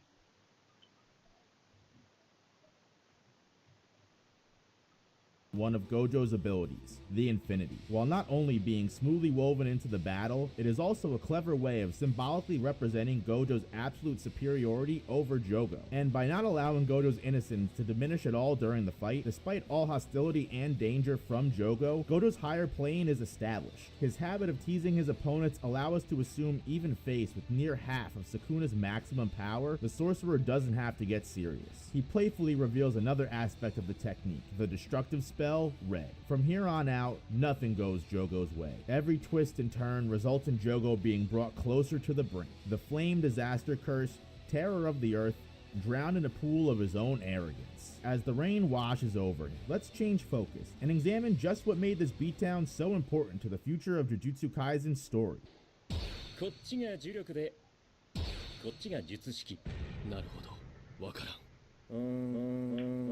When introducing a character like Satoru Gojo at the beginning of your story, it's impossible to not compare him to every future threat that's going to be introduced throughout Jujutsu Kaisen. Gojo effectively becomes the power ceiling for the entire series by creating a character made to be the absolute strongest. The very same can be said for Sukuna, King of Curses, who for all intents and purposes at this point is the main antagonist of the series. It's not surprising one would consider Sukuna a very viable source of power for the story as well. So when Single Finger Sukuna is made to look weak in the face of the stronger sorcerer, it solidifies Gojo's power. But question marks do begin to appear once we see that exact threat in Sukuna grow exponentially and display a level of power that may just throw all of that power scaling out of the water. If we are to assume that the King of Curses still has 17 fingers left to devour, and this is what he's capable of after 3, was Gojo a fool to underestimate the past? By placing Gojo up against an enemy that is meant to represent almost half of Sukuna's maximum power, it's the perfect way to challenge his perspective and allow Gojo to prove his claims of being the strongest aren't unfounded. When the symbol for about 40% of the main antagonist's final power is slapped around and made to look foolish, the title of the strongest sorcerer can no longer be denied. In fact, the feats displayed by Gojo quantify him on a pedestal of godhood. No matter the threat introduced, the audience is convinced now they are nothing compared to Satoru Gojo, the strongest Jujutsu sorcerer. The reason that Gojo versus Jogo is so damn important to Jujutsu Kaisen as a whole is that it makes everyone aware of the infinity that lies between Gojo and the rest of the world.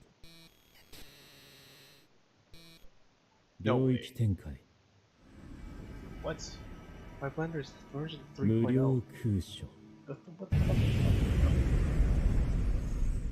As the This is battle between 3.0. Gojo and Jogo reaches its climax, both opponents lay out their Oh, you domain fuckhead. expansions in an attempt to end this show. The reveal of Jogo's Coffin of the Iron Mountain paints a full picture of the danger special grade curses present, and now gives us a level of power actually achievable for all of our characters, while at the same time giving us a great idea of what threats lie ahead, and how a Curse Spirit's technique can be expanded into a territory. Unfortunately, we aren't given too much time to explore the potential of Jogo's domain, as without wasting any time, Gojo's own domain expansion is able to immediately overtake Jogo's. Named Unlimited Void, Gojo's domain once again displays his superiority over every and all beings. Every inch of Jogo's flames are snuffed out by the Void. The Void encompasses everything, leaving Jogo with nothing. However, behind the fourth wall, it's easy to see the audience gains a lot from this fight as a whole. Through the entire battle, Jujutsu Kaisen is able to create expectation and proper scaling for its future. It does this by allowing us to develop an understanding of how sorcerers and curses scale themselves through the use of Sukuna's fingers. It also depicts the amount of space between the recurring characters and villains to the big bads of the series: Satoru Gojo, the god of Jujutsu, and Ryomen Sukuna, the king of curses. There are a couple things that are established without doubt after this fight. 1, it is undisputed that Satoru Gojo is not one to mess with. 2, the necessity of the Shibuya plan is also effectively communicated to not only the villains, but to the audience as well. A powerhouse like Satoru Gojo cannot be defeated in battle and must be sealed in order to be contained. And 3, while our characters do not even come close to the level of power they need to accomplish any of their goals yet, a road to success is paved, and an anticipation for future fights and character moments are established. In only one fight, the future of the series has created rails for its power system, set up the narrative for the future,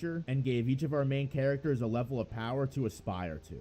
As always, guys, thank you so much for watching and making it all the way to the end. I really appreciate it. Hit that subscribe button, hit the like button, and drop a comment. Let me know what you thought about the entire video, or if you have any opinions. I hope to catch you guys in the next one. Once again, thank you so much for subscribing and staying to the end.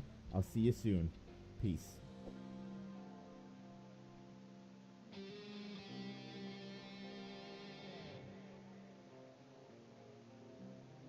That doesn't make any sense. I literally own Blender 3.0. This is bullshit. This is absolute Throughout bullshit. heaven and earth, I alone am the honored one. A statement yo, spoiler. which Akutami the That's spoilers, bro.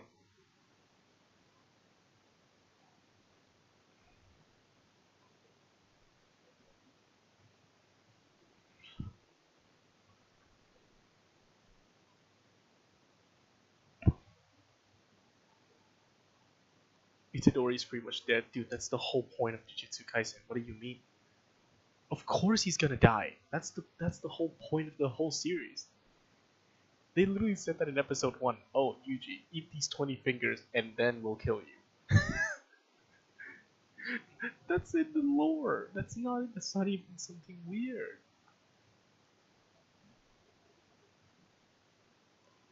Anyways, I don't know why this is not working. Yes, what is this? Hey guys, in this video I'll show you how to export a 3D scene with textures and light. For this tutorial I'm gonna use this 3D scene which is made in Blender. You can download this scene for free from cgtrader.com. So I click on download and download the Blender file. Export and keep everything to without changing any parameter. So I go to file, go to export and choose FBX. What? It's not there. Oh my fucking god. I'm sorry, I'm blind. I'm so sorry, I'm just blind. Just mesh, nothing else.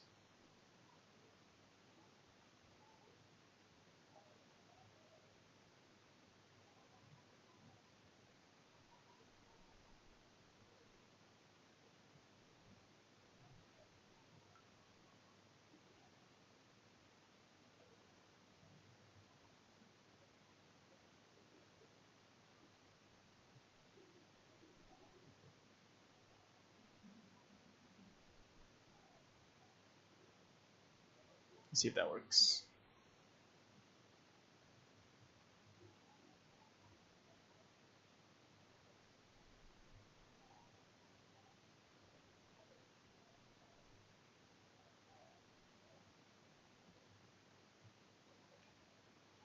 Just keep that. That works. Nice. Alright, holy shit, she is tiny. She is so small. Oh my god, she is tiny. I guess that makes sense. Because, like, yeah, it does make sense.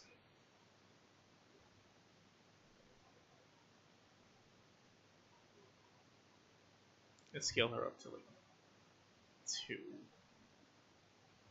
3. Just scale up to 3. 2.5. Let's see, 2.5.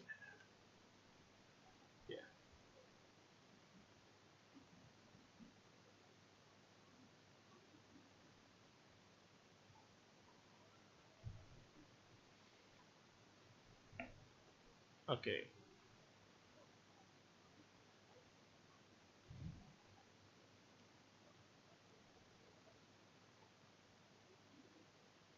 I'm gonna turn this off.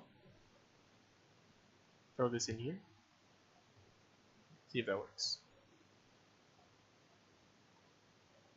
Oh. Holy shit, it works! Holy shit, it works! The normals are kind of fucked. Okay, I might have made her too thick. Let's, I might have made her too thick. Let's be real. But it works. It works so well. I'm so happy. We need animations, of course.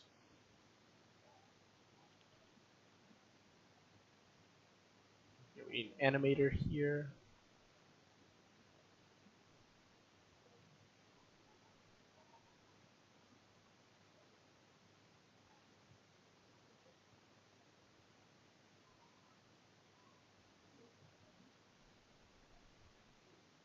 And we need an animation. I think we put animation on here, don't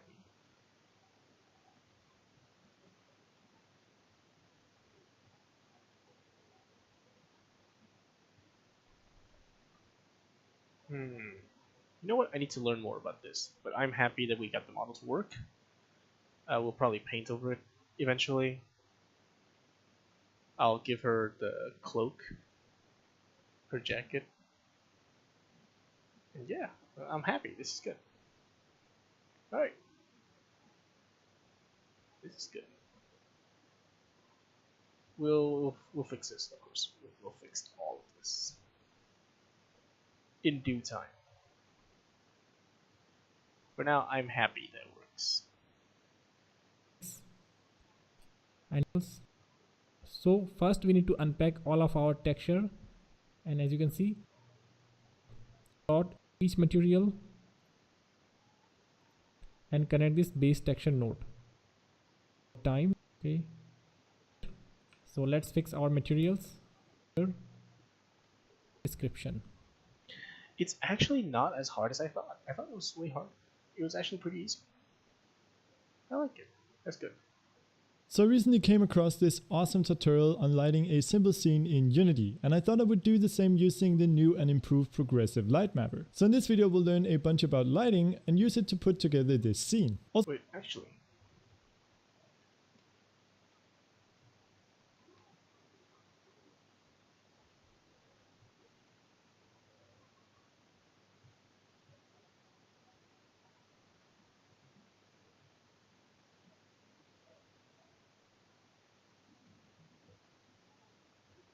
Oh yeah, let's see. So you finally finished all the animations and you need to get them off Blender and into Unity 3D, but you have no idea what these settings mean or which ones you need. Not a problem. In the next 60 seconds you will know everything you need in order to get your beautiful animations into the world of game design. Alright, let's do this. First thing, shift select all the meshes you want to export and press Ctrl A. And click Scale to apply the proper scale to your object. Then shift select your armature so that it's the last thing that you've selected. Then go to the bottom where it says End and make sure that whatever number this is larger than the total length of all the animations that you want to export. Now go to File, Export, FBX, and you're gonna have to change a few settings, but be really careful and pay close attention here or else it's not gonna work. In the Main tab, make sure that you uncheck Active Collection and pick Selected Objects Only. Remind Blender that forwards is forwards and not Z backwards.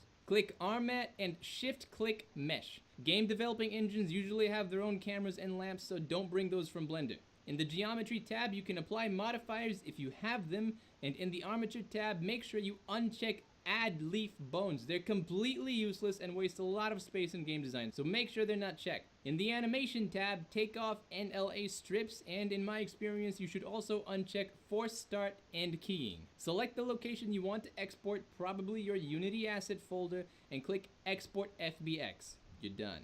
And now, if we go to Unity and click on our FBX file under Animations, drag this up here, you can see that the character has survived the trip with all of her animations intact and ready to go. If your character has texture maps, make sure you drag those into the assets folder too. You might have to create materials for those textures and then drag those materials onto your model, but you're gonna do that in Unity, not Blender. Hope that helps. Thank you so much for watching. If you enjoyed this video, please don't forget to like and subscribe. As always, hope you have a fantastic day, and I'll see you around. Nice.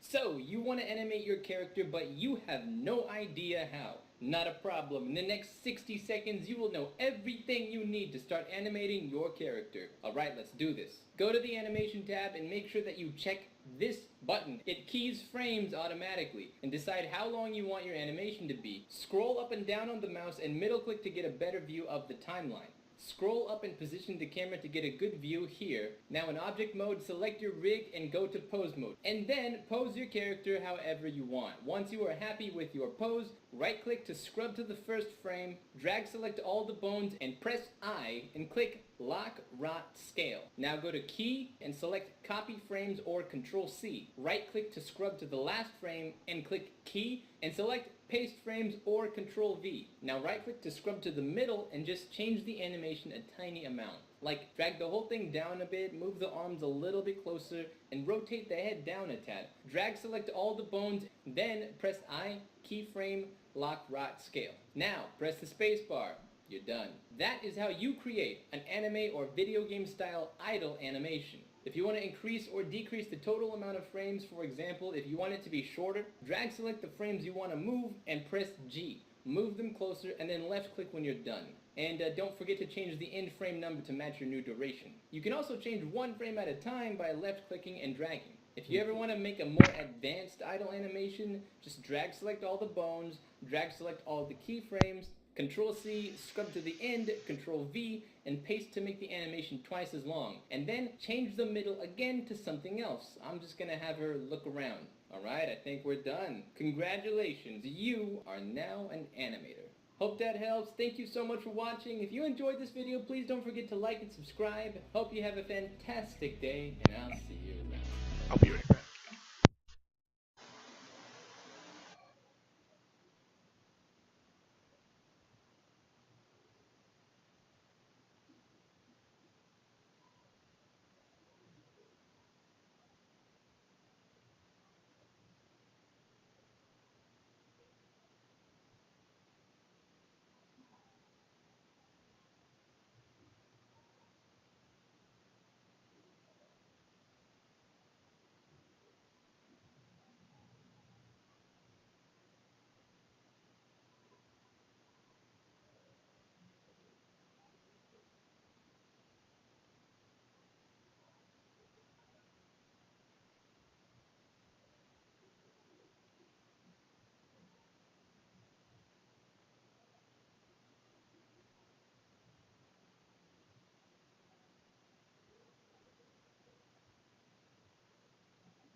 So you need to rig your character now. Not a problem. Shift A, armature, go to edit mode and place it around the pelvis. Go to context and under viewport display, check in front to see the bones through the object. Press E to extrude a bone for the waist and E again for the rib cage. Press E and middle click to make a straight bone for the neck, and Alt P to disconnect it to the right position. And E again for the head. Click the bottom of the pelvis, E and middle click straight down. Alt P to disconnect and drag it where the hip should be. Press E for the shin, E for the foot, and one more time for the toe. Also, don't forget to make sure that the hip is parented to the pelvis. Click the top of the rib cage, E, and middle click straight out. Alt P to disconnect, R to rotate and move it to the shoulder. E for the bicep, again for the forearm, and again for the hand. Now for the fingers. E to extrude, and Alt P to disconnect. From here, make sure all the fingers start in the right place, drag them out to the ends, and make sure they're centered with each finger. Then select them, right click, subdivide, and go over here and set it to 2. Then change global to normal, and adjust the links so that they match the joints.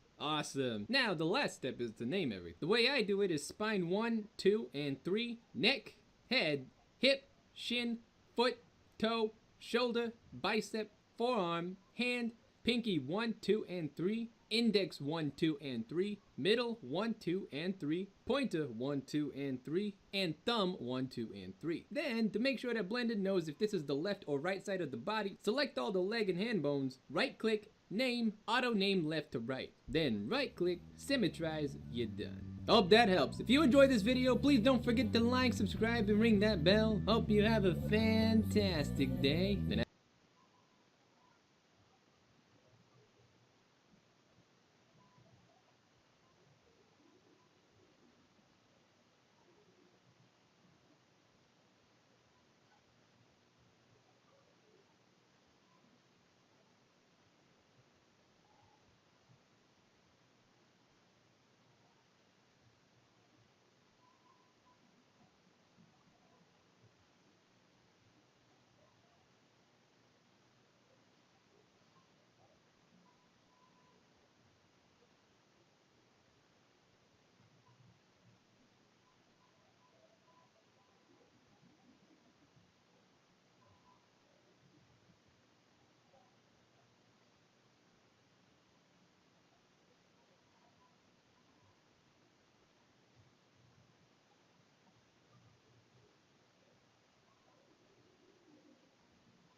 no idea it was muted the whole time. That was awkward as fuck. Anyways, I am animating or painting while eating some walnuts and other nuts. Haha, nice, funny joke. Yes. Anyways, let's keep doing this.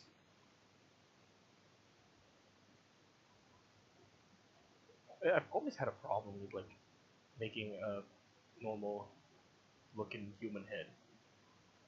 It's hard. It's pretty hard. It's not as easy as it looks.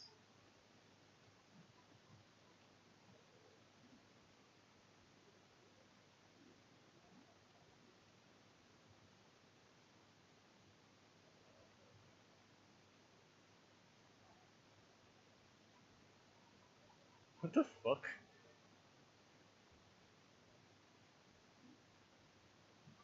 Oh, okay, okay. Hard to believe this was a cube.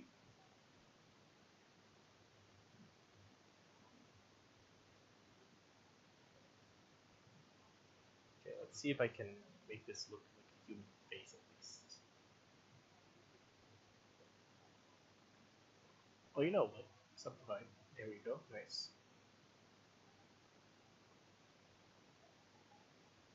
Alright, now there's more places on this that we can like actually fix. Let's start by joining this with the head. Or joining this with the body.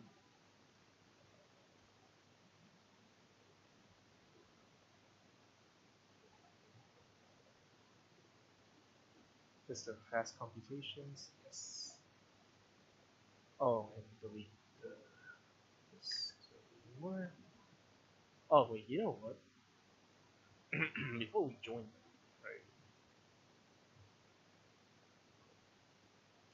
Save and save as this, and then go back here. Okay, now we join them. Fast, combine, delete this. Okay, now let's try that.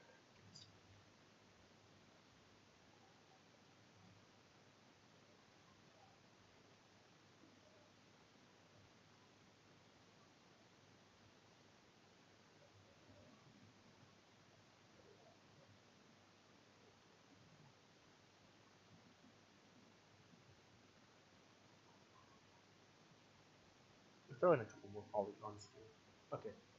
Then we make manifold, and it should delete. Did not delete. Oh, now there's a whole mess in there. Nice. Well, let's see.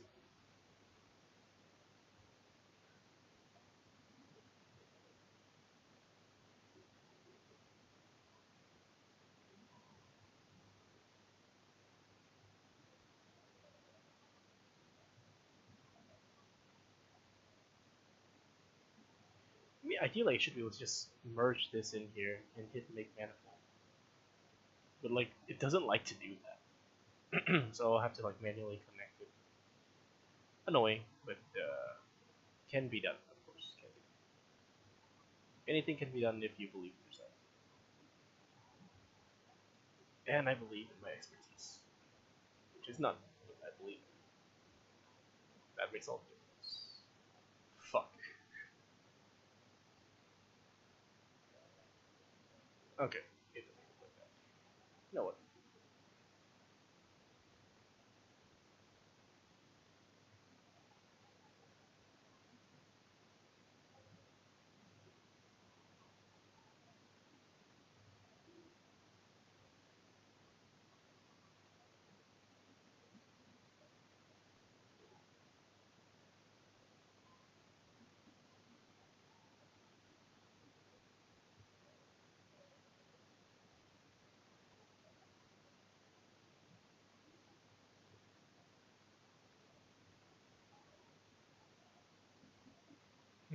No, you know what? Keep it like that.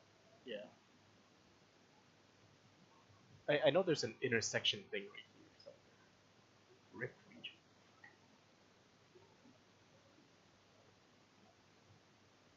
Bisect? Oh! No, I don't want to do that.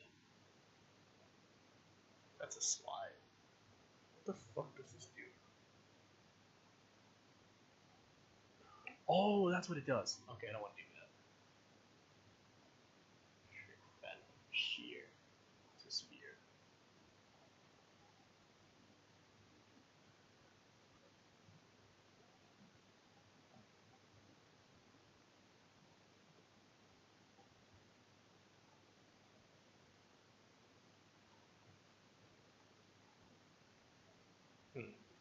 You know what? I have a better idea, right? Start over. We'll just shape the head as we go. It's not that bad. Not a bad idea. Not a bad idea. In fact, pretty good idea.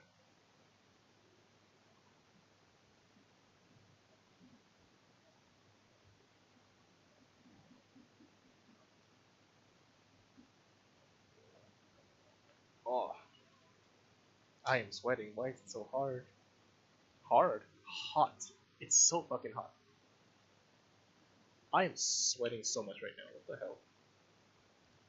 Also, where's my nutcracker for the Smacademia? Macadamia.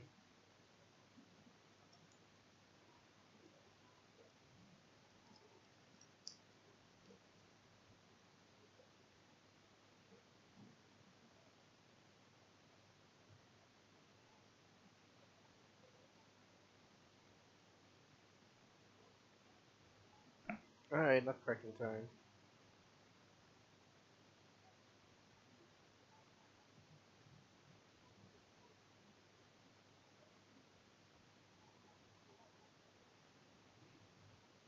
Of course I'm not going to turn on my camera. Why would I do that? Ha ha ha ha ha ha ha.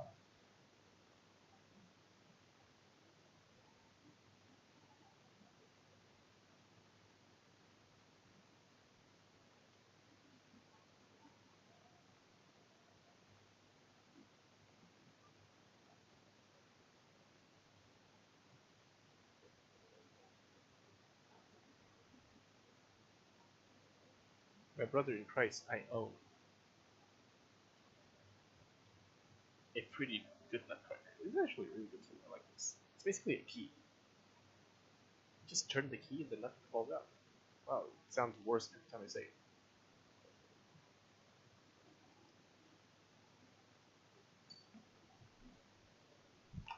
Ow.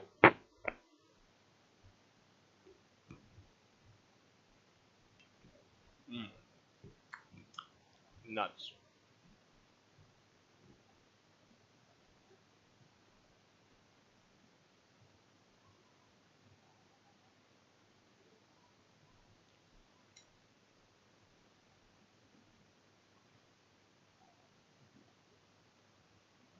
Okay, so where this curvature is supposed to be, the chin's already here.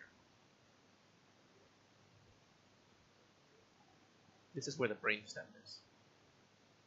So I'm going to extrude that. Oh, oops.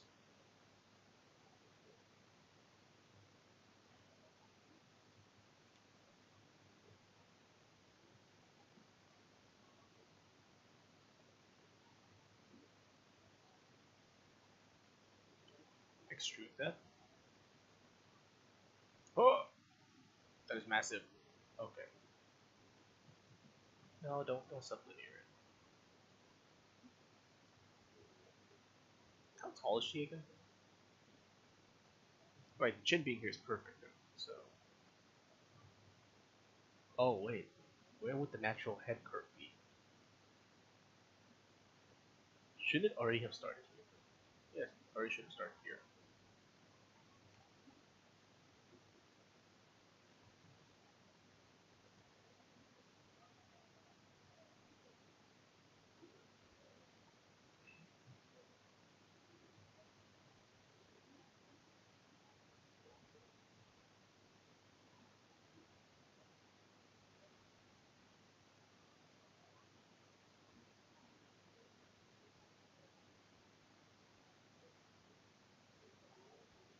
I'm gonna just do this so I have like a frame of reference. Ah shit.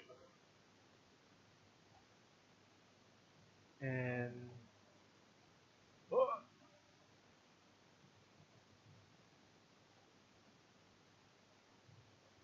Actually, you know what? That is fine. Just loop it up. Same with this, we'll loop it up.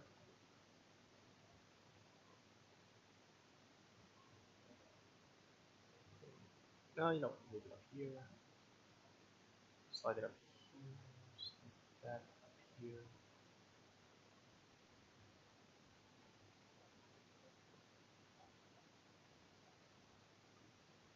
Nice. All right. Onion head ass. Nice. This is it. Miwa Kasumi invoice. Let's go.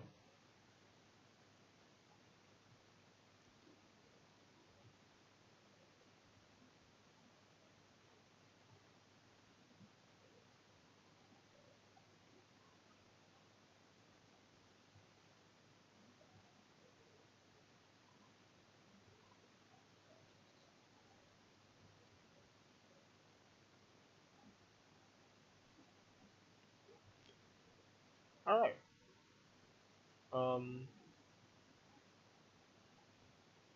Yep. We're gonna keep backing this up. Special equation.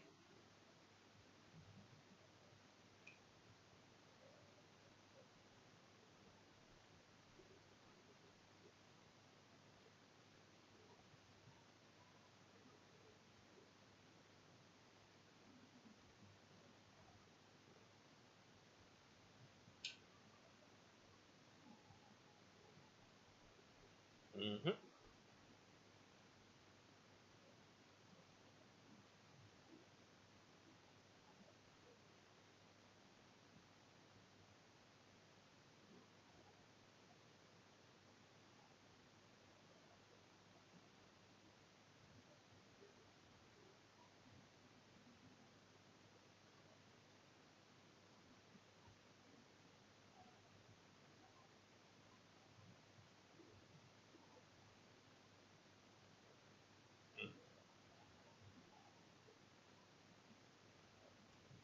Mm-hmm.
Can stretch the skull out to like make it even. Stretch the face out as well. Make it even.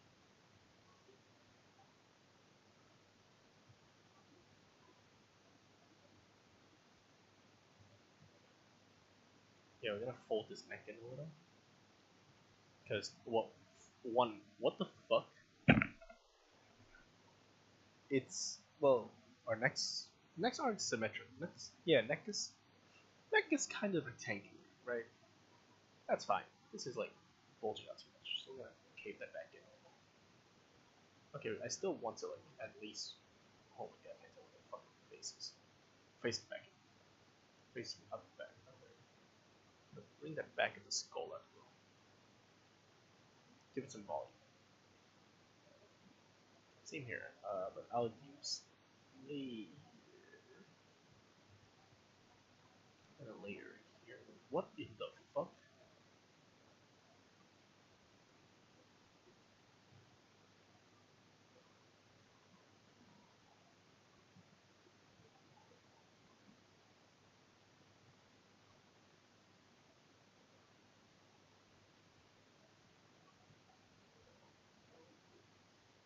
think we need to do some subdivision.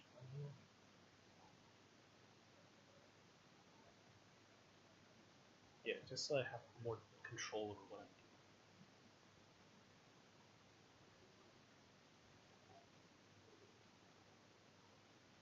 doing. Okay, the front of the face.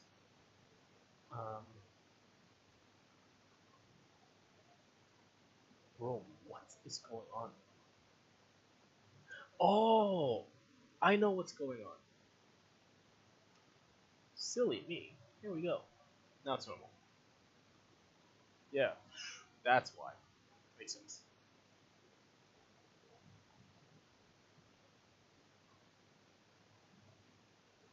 Yeah, it's a little bit more normal now. Okay, what the fuck?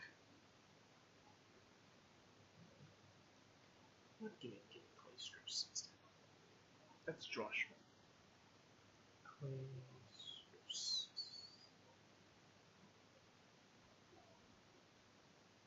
Flatten that out.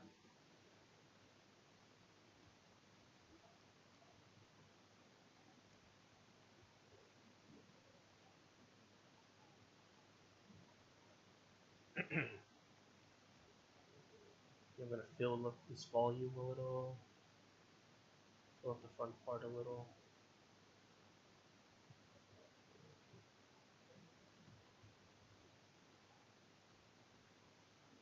And I'm gonna fill up this back part of the skull with more volume.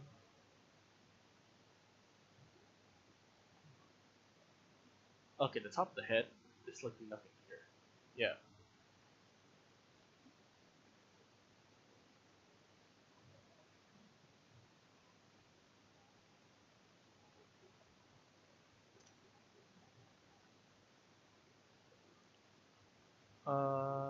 Okay. No, it's fine, it's fine. We just have to figure out a way. So I know it's symmetrical, so I can just take a knife and go to town.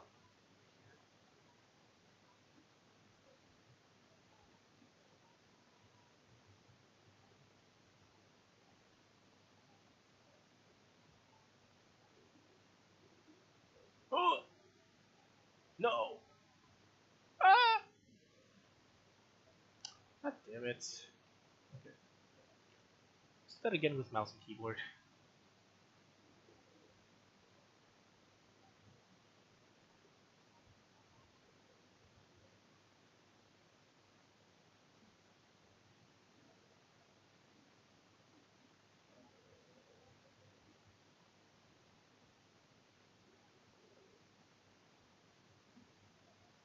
Dude, the second opening for Chainsaw Man is stuck in my head. I love it so much. It's... Oh my god, I love Chainsaw Man. I mean, okay, I read the manga. So I finished Attack on Titan. I thought the ending was an absolute piece of shit. If you know, you know. If you don't spoil it. Fuck you for spoiling it, right? But like, after that, I was like, okay, I need to fill this void of Attack on Titan. I need to fill this void by finding a better series to read. And so, someone in Titanfall, terrible fucking platform as well, said, hey, have you tried reading Chainsaw Man? And I was like, what the fuck is Chainsaw Man? And this dude's like, no, bro, you have to read Chainsaw Man. I'm like, okay, sure. Whatever, bozo, right? It's like, why the fuck would I read Chainsaw Man? I don't know what the fuck it is. But so I was like, yeah, fuck it, I'll read it. For lulz. Thanks.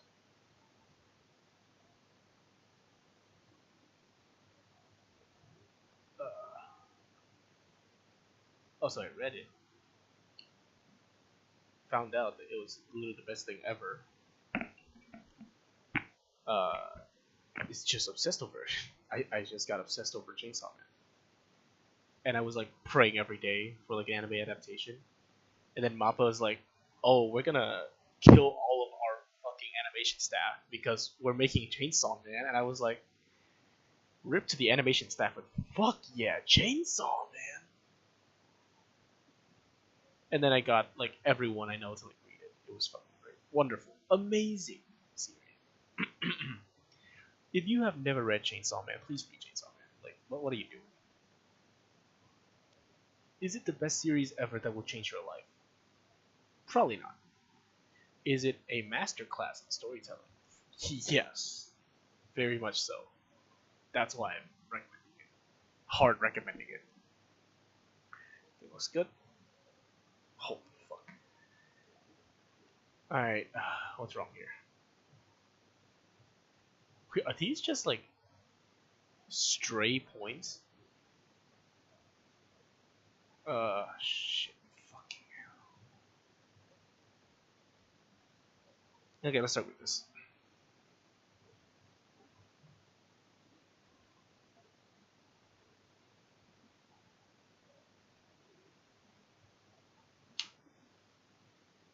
No. Okay, no breaking. Subdivide a couple times. No, that's not a good idea.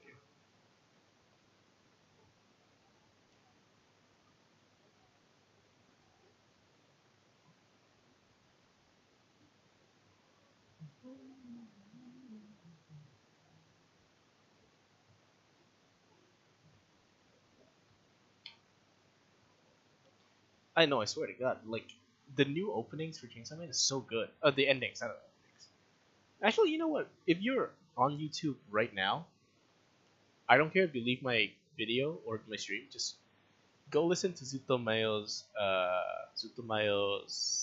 Zanki. Time Left in English. Holy fuck, it is so good. I listened to it, I nutted, and I died in pure bliss. That was amazing.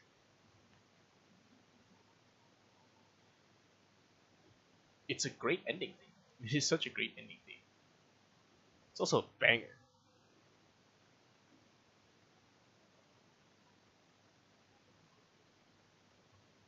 Yeah, you're probably wondering why I'm crisscrossing these.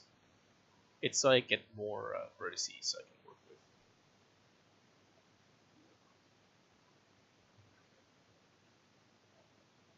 I think almost everything is covered.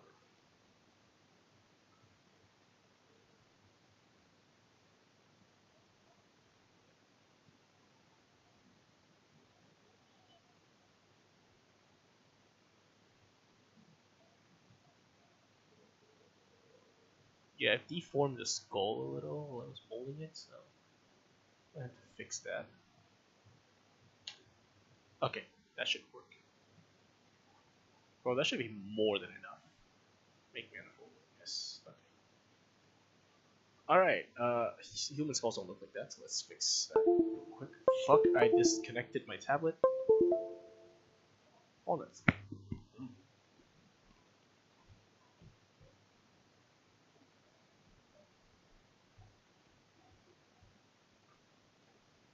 So those in the stream who have peanut or walnut allergy, I'm sorry, but walnuts don't kill you through stream. So you know, I'm still gonna fucking eat it. I don't care if you walk on stream and tell me, hey, that's disrespectful because you're allergic to walnut. Fuck you, bitch. You're in my stream. Get the fuck out if you don't want it. If you don't want to see the walnut, just get off the street. It's so easy.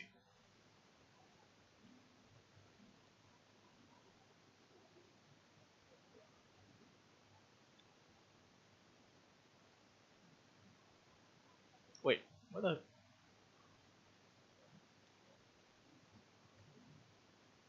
Oh my god.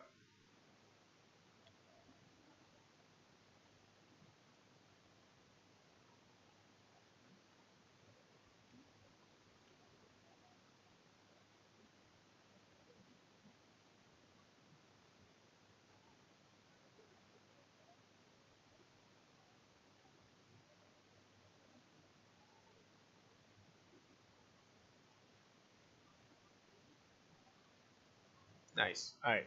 Yeah, so with all of these. Oh, wait. there. Okay.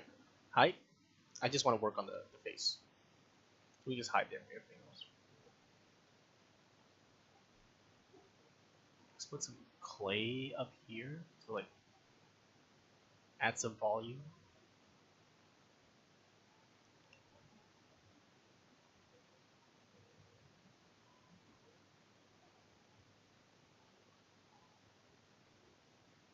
Okay, that's too much.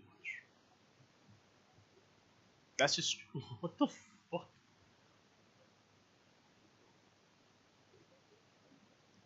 Yeah, shape off this part. Okay, that should be fine.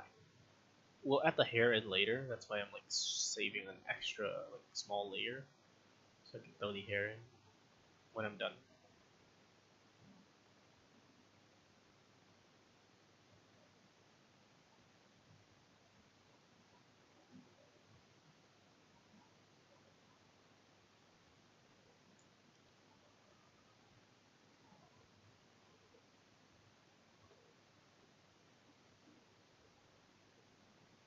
Okay, so we're gonna do this.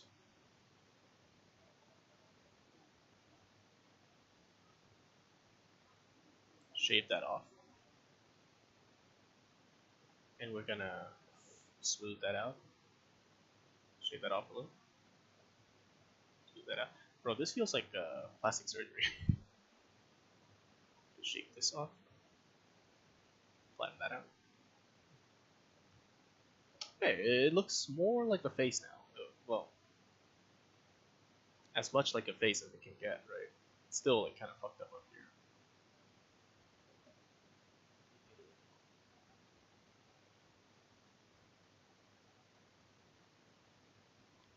Shape this side.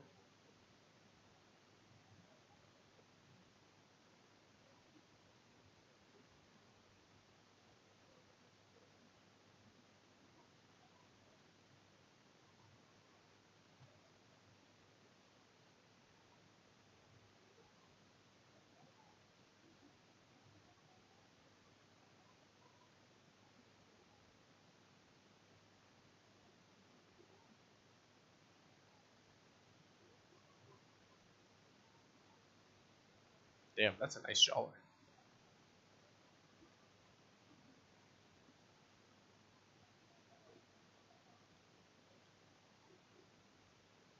Smooth that out, smooth that out.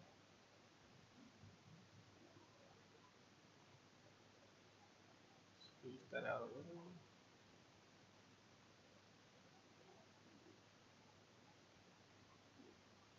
Oh, wait, no, that's too much.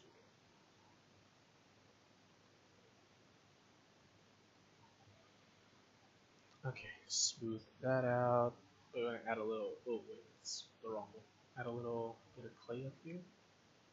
Smooth that out. We're gonna smooth out that bump right there, and that looks pretty decent. Smooth that out. I'm gonna go in there and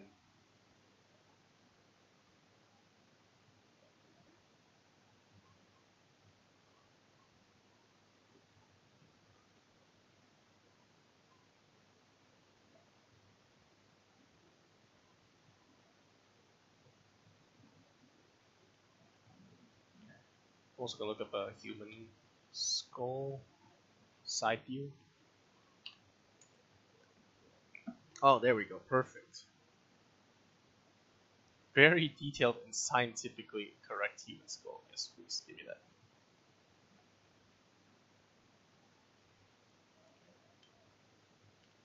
This is why you should take anatomy in art class. I'm not even joking. You want correct proportions? Take fucking anatomy. Don't draw anime at home. Don't draw manga at home. Think you know how to fucking do anything. Learn some goddamn anatomy.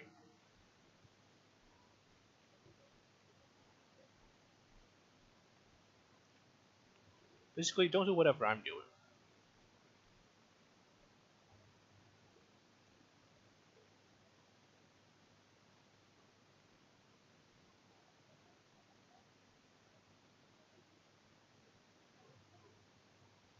Yes, there we go. I don't know.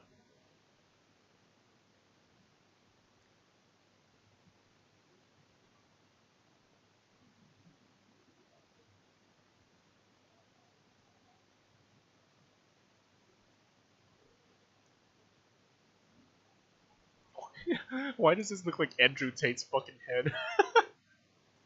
This looks like Andrew Tate's fucking head shape. Bro has such a weird head shape. You not notice? Like the top of his head right here has like a fucking divot on it, and I don't understand why. Then again, this is Anime Girl, so like. Oh yeah. Of course, of course. She has a sharp chin. So carve this out.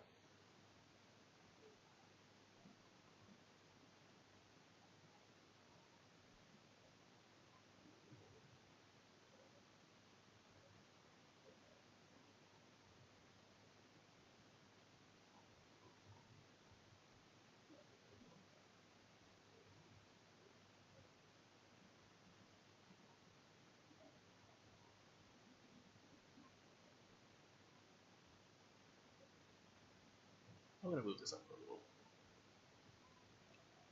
Just like give it some forward front mass. Move the chin upward a little. And we're still gonna shave off a little bit of the inside part here. Smooth that out. Nice.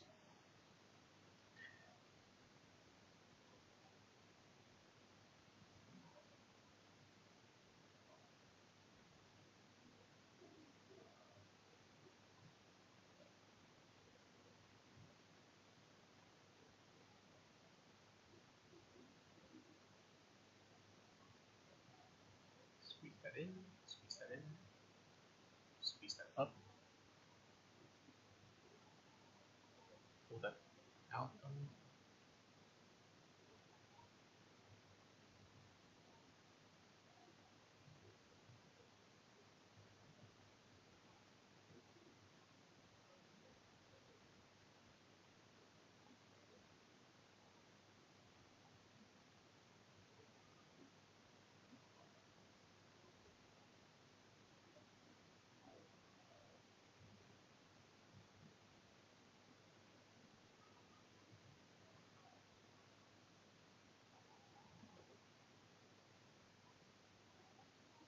I mean, compared to the rest of the model, the face is kind of not bad.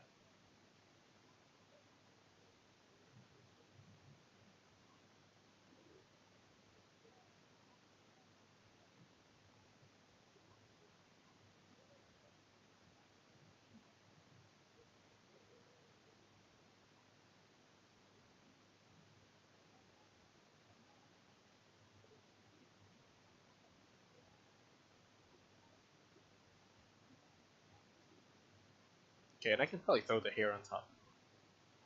Yeah, I can probably throw the hair on top. After this, let's do the nose. The nose bridge is going to be a little hard.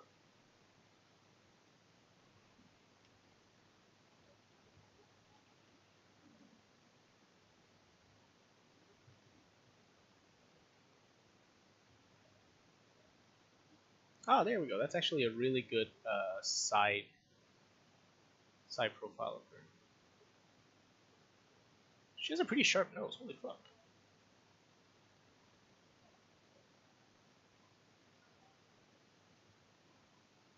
Yeah, okay. This side profile. Yeah, I guess that matters. Lower this cheek a little. Lower this low. Shake that off. Shake that off.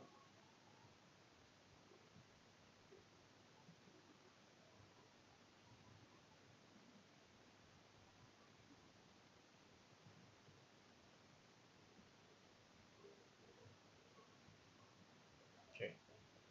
We're gonna, of course, add some brows to that. Because the skull actually has brows. Some brows right here. Brow ridge right here.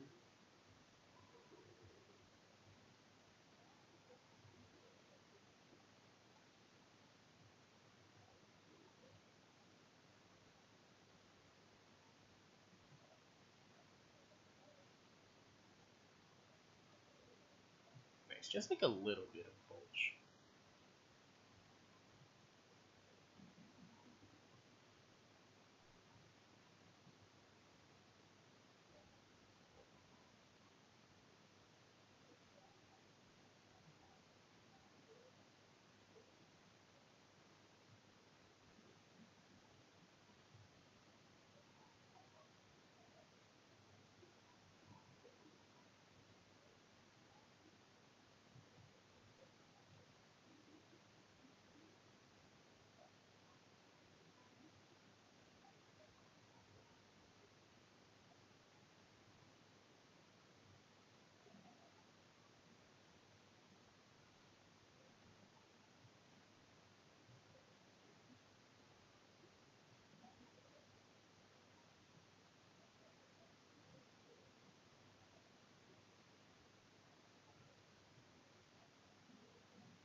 Okay. Probably subdid this so we got more details, a finer control over the face.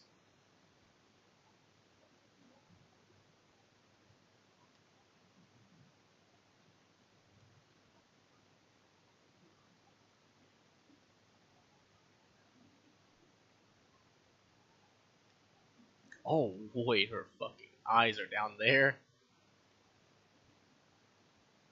Well, let's move that face out real quick.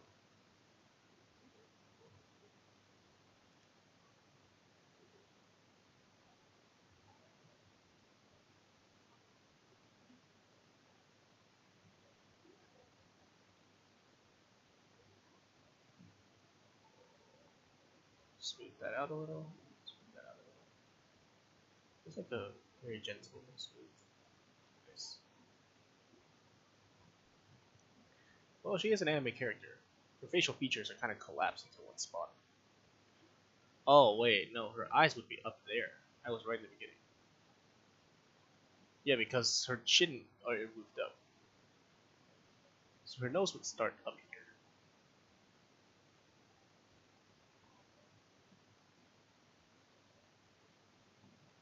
Yeah, it's like up here. And her mouth is like smaller. Yeah. Nice. Alright. Let's fix this up a little.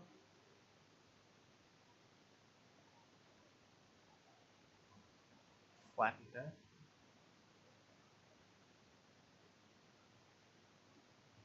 Slightly flatten this side.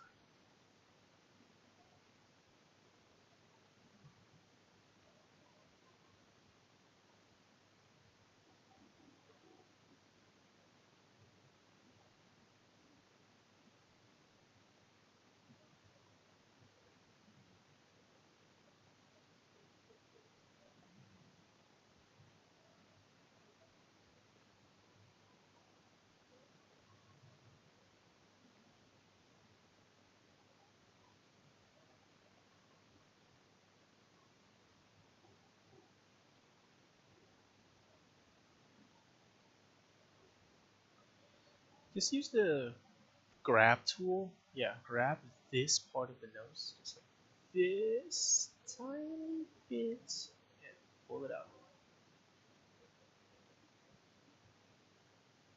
Push that in. Push that in.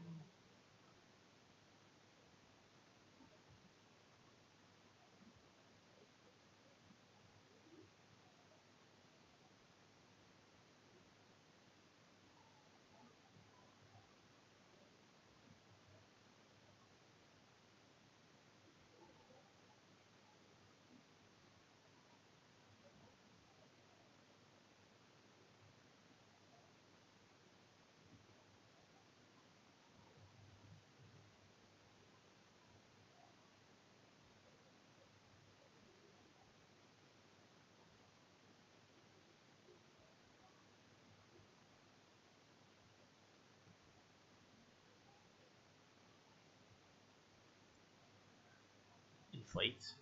I mean, I can. No, I don't inflate it. Just like clay from it.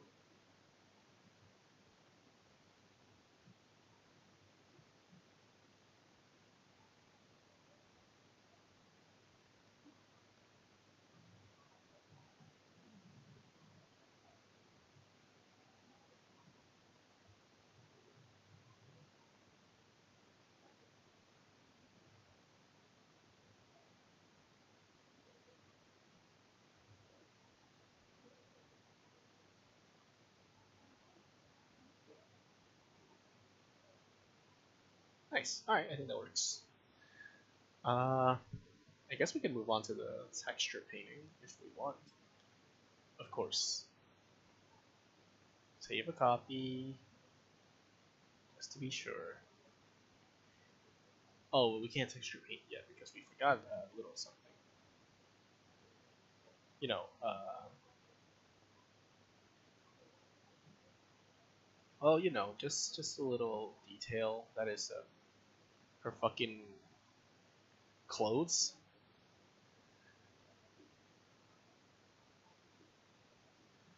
Yeah, we forgot her fucking clothes. We need to give her some clothes, which should be too hard. I can put him in as a physics object. Oh wait, fuck.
Wait. What? Want to see something funny? Right. Here's something funny. Subdivide. 50. Oh yeah, hide these. If she needs the rigid body.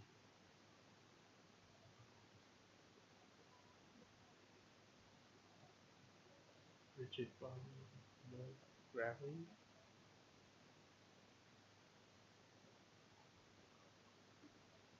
Has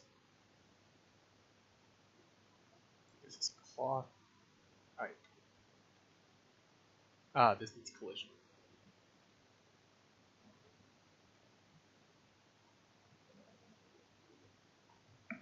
Wait a minute. Oh wait.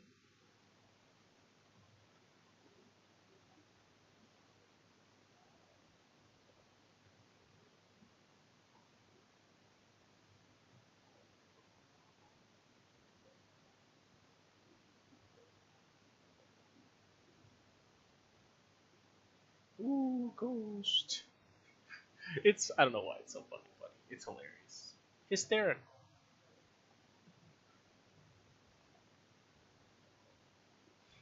Me was a ghost. I'll subdivide this into two times. That's 200 different points. Alright, get ready. Ready? 3, 2, 1. Oh fuck, it broke. Oh no, I know why.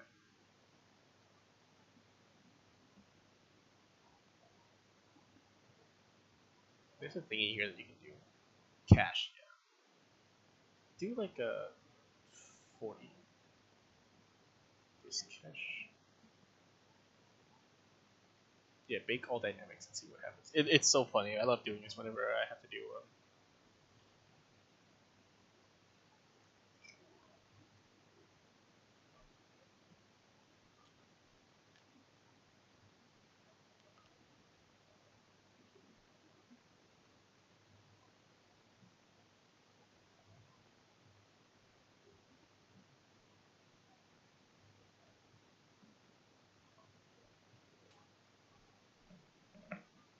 Hey, yo, let's go.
Okay, so ideally, okay, if we're on the model, yeah, see, ideally, this lower part from her hip down will also be her clothes. All I have to do is make her shirt, which is not that hard because she wears like a fucking suit.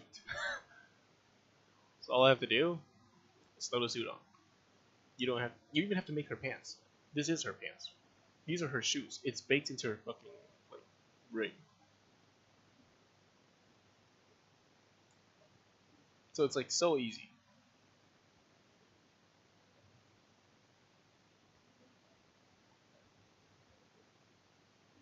Anyways, where's my nutcracker that I somehow lost within the span of 20 seconds? Oh, there it is. Found it. I'll probably go for dinner and kill the stream when I do. So thank you guys for watching. I really appreciate it.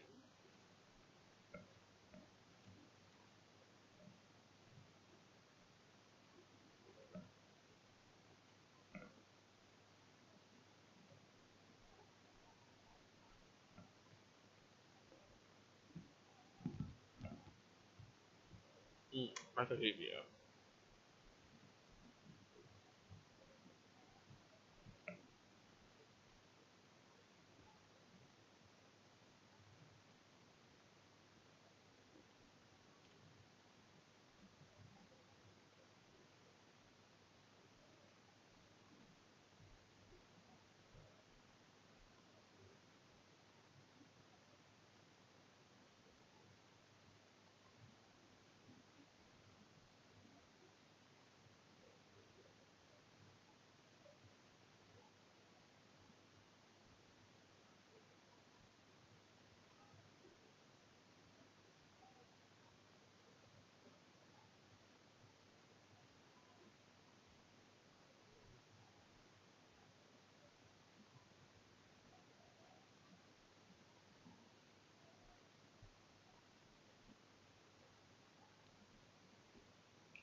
Yeah, we only need like we only need to like retopo.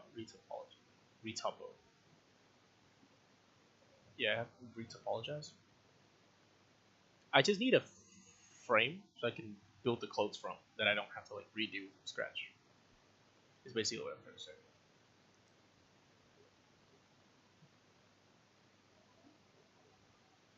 Alright, and we're gonna separate this selection by something. Nice, alright.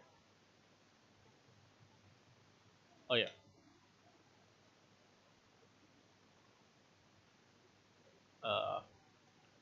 Control A, no, Control A, apply all transforms.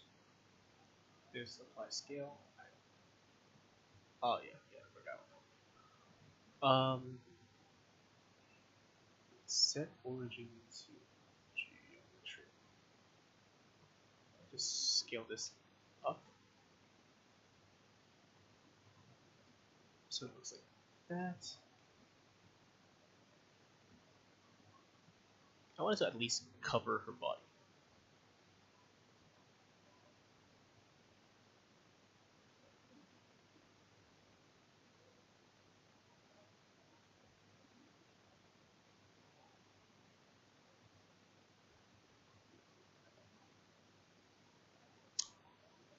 Holy fuck. Oh, wait.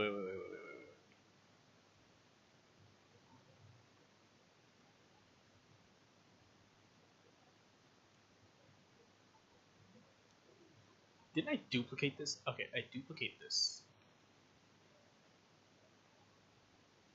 Oh, that's why. Okay, I forgot about that. Now I can duplicate again. And now I can separate it. And now this should work as its own thing.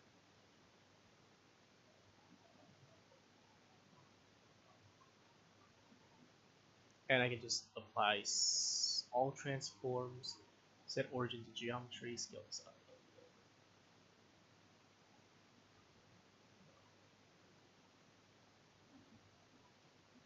Of course, we'll do some adjustments just so it fits like actual clothes.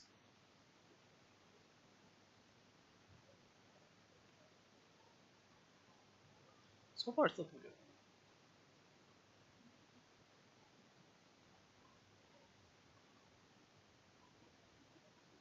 Since it's a suit, it's going to be a little bit of a loose fit, kind of.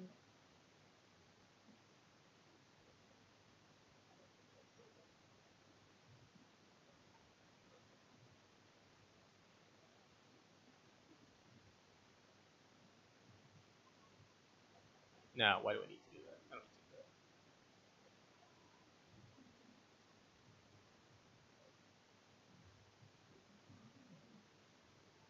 Just I can put cloth on this. I'll put rigid body and collision on this. Oh wait, no rigid body. Okay. Oh, okay. It's already breaking.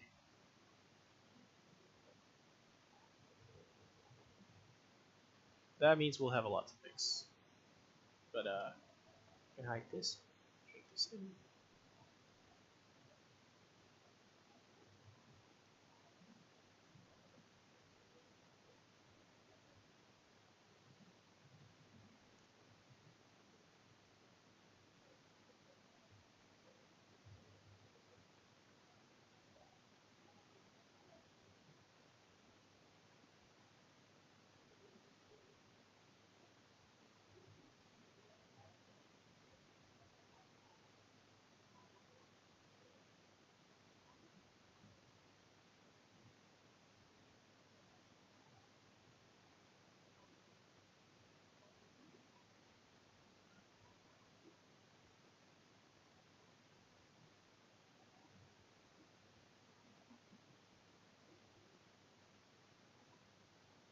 You know what?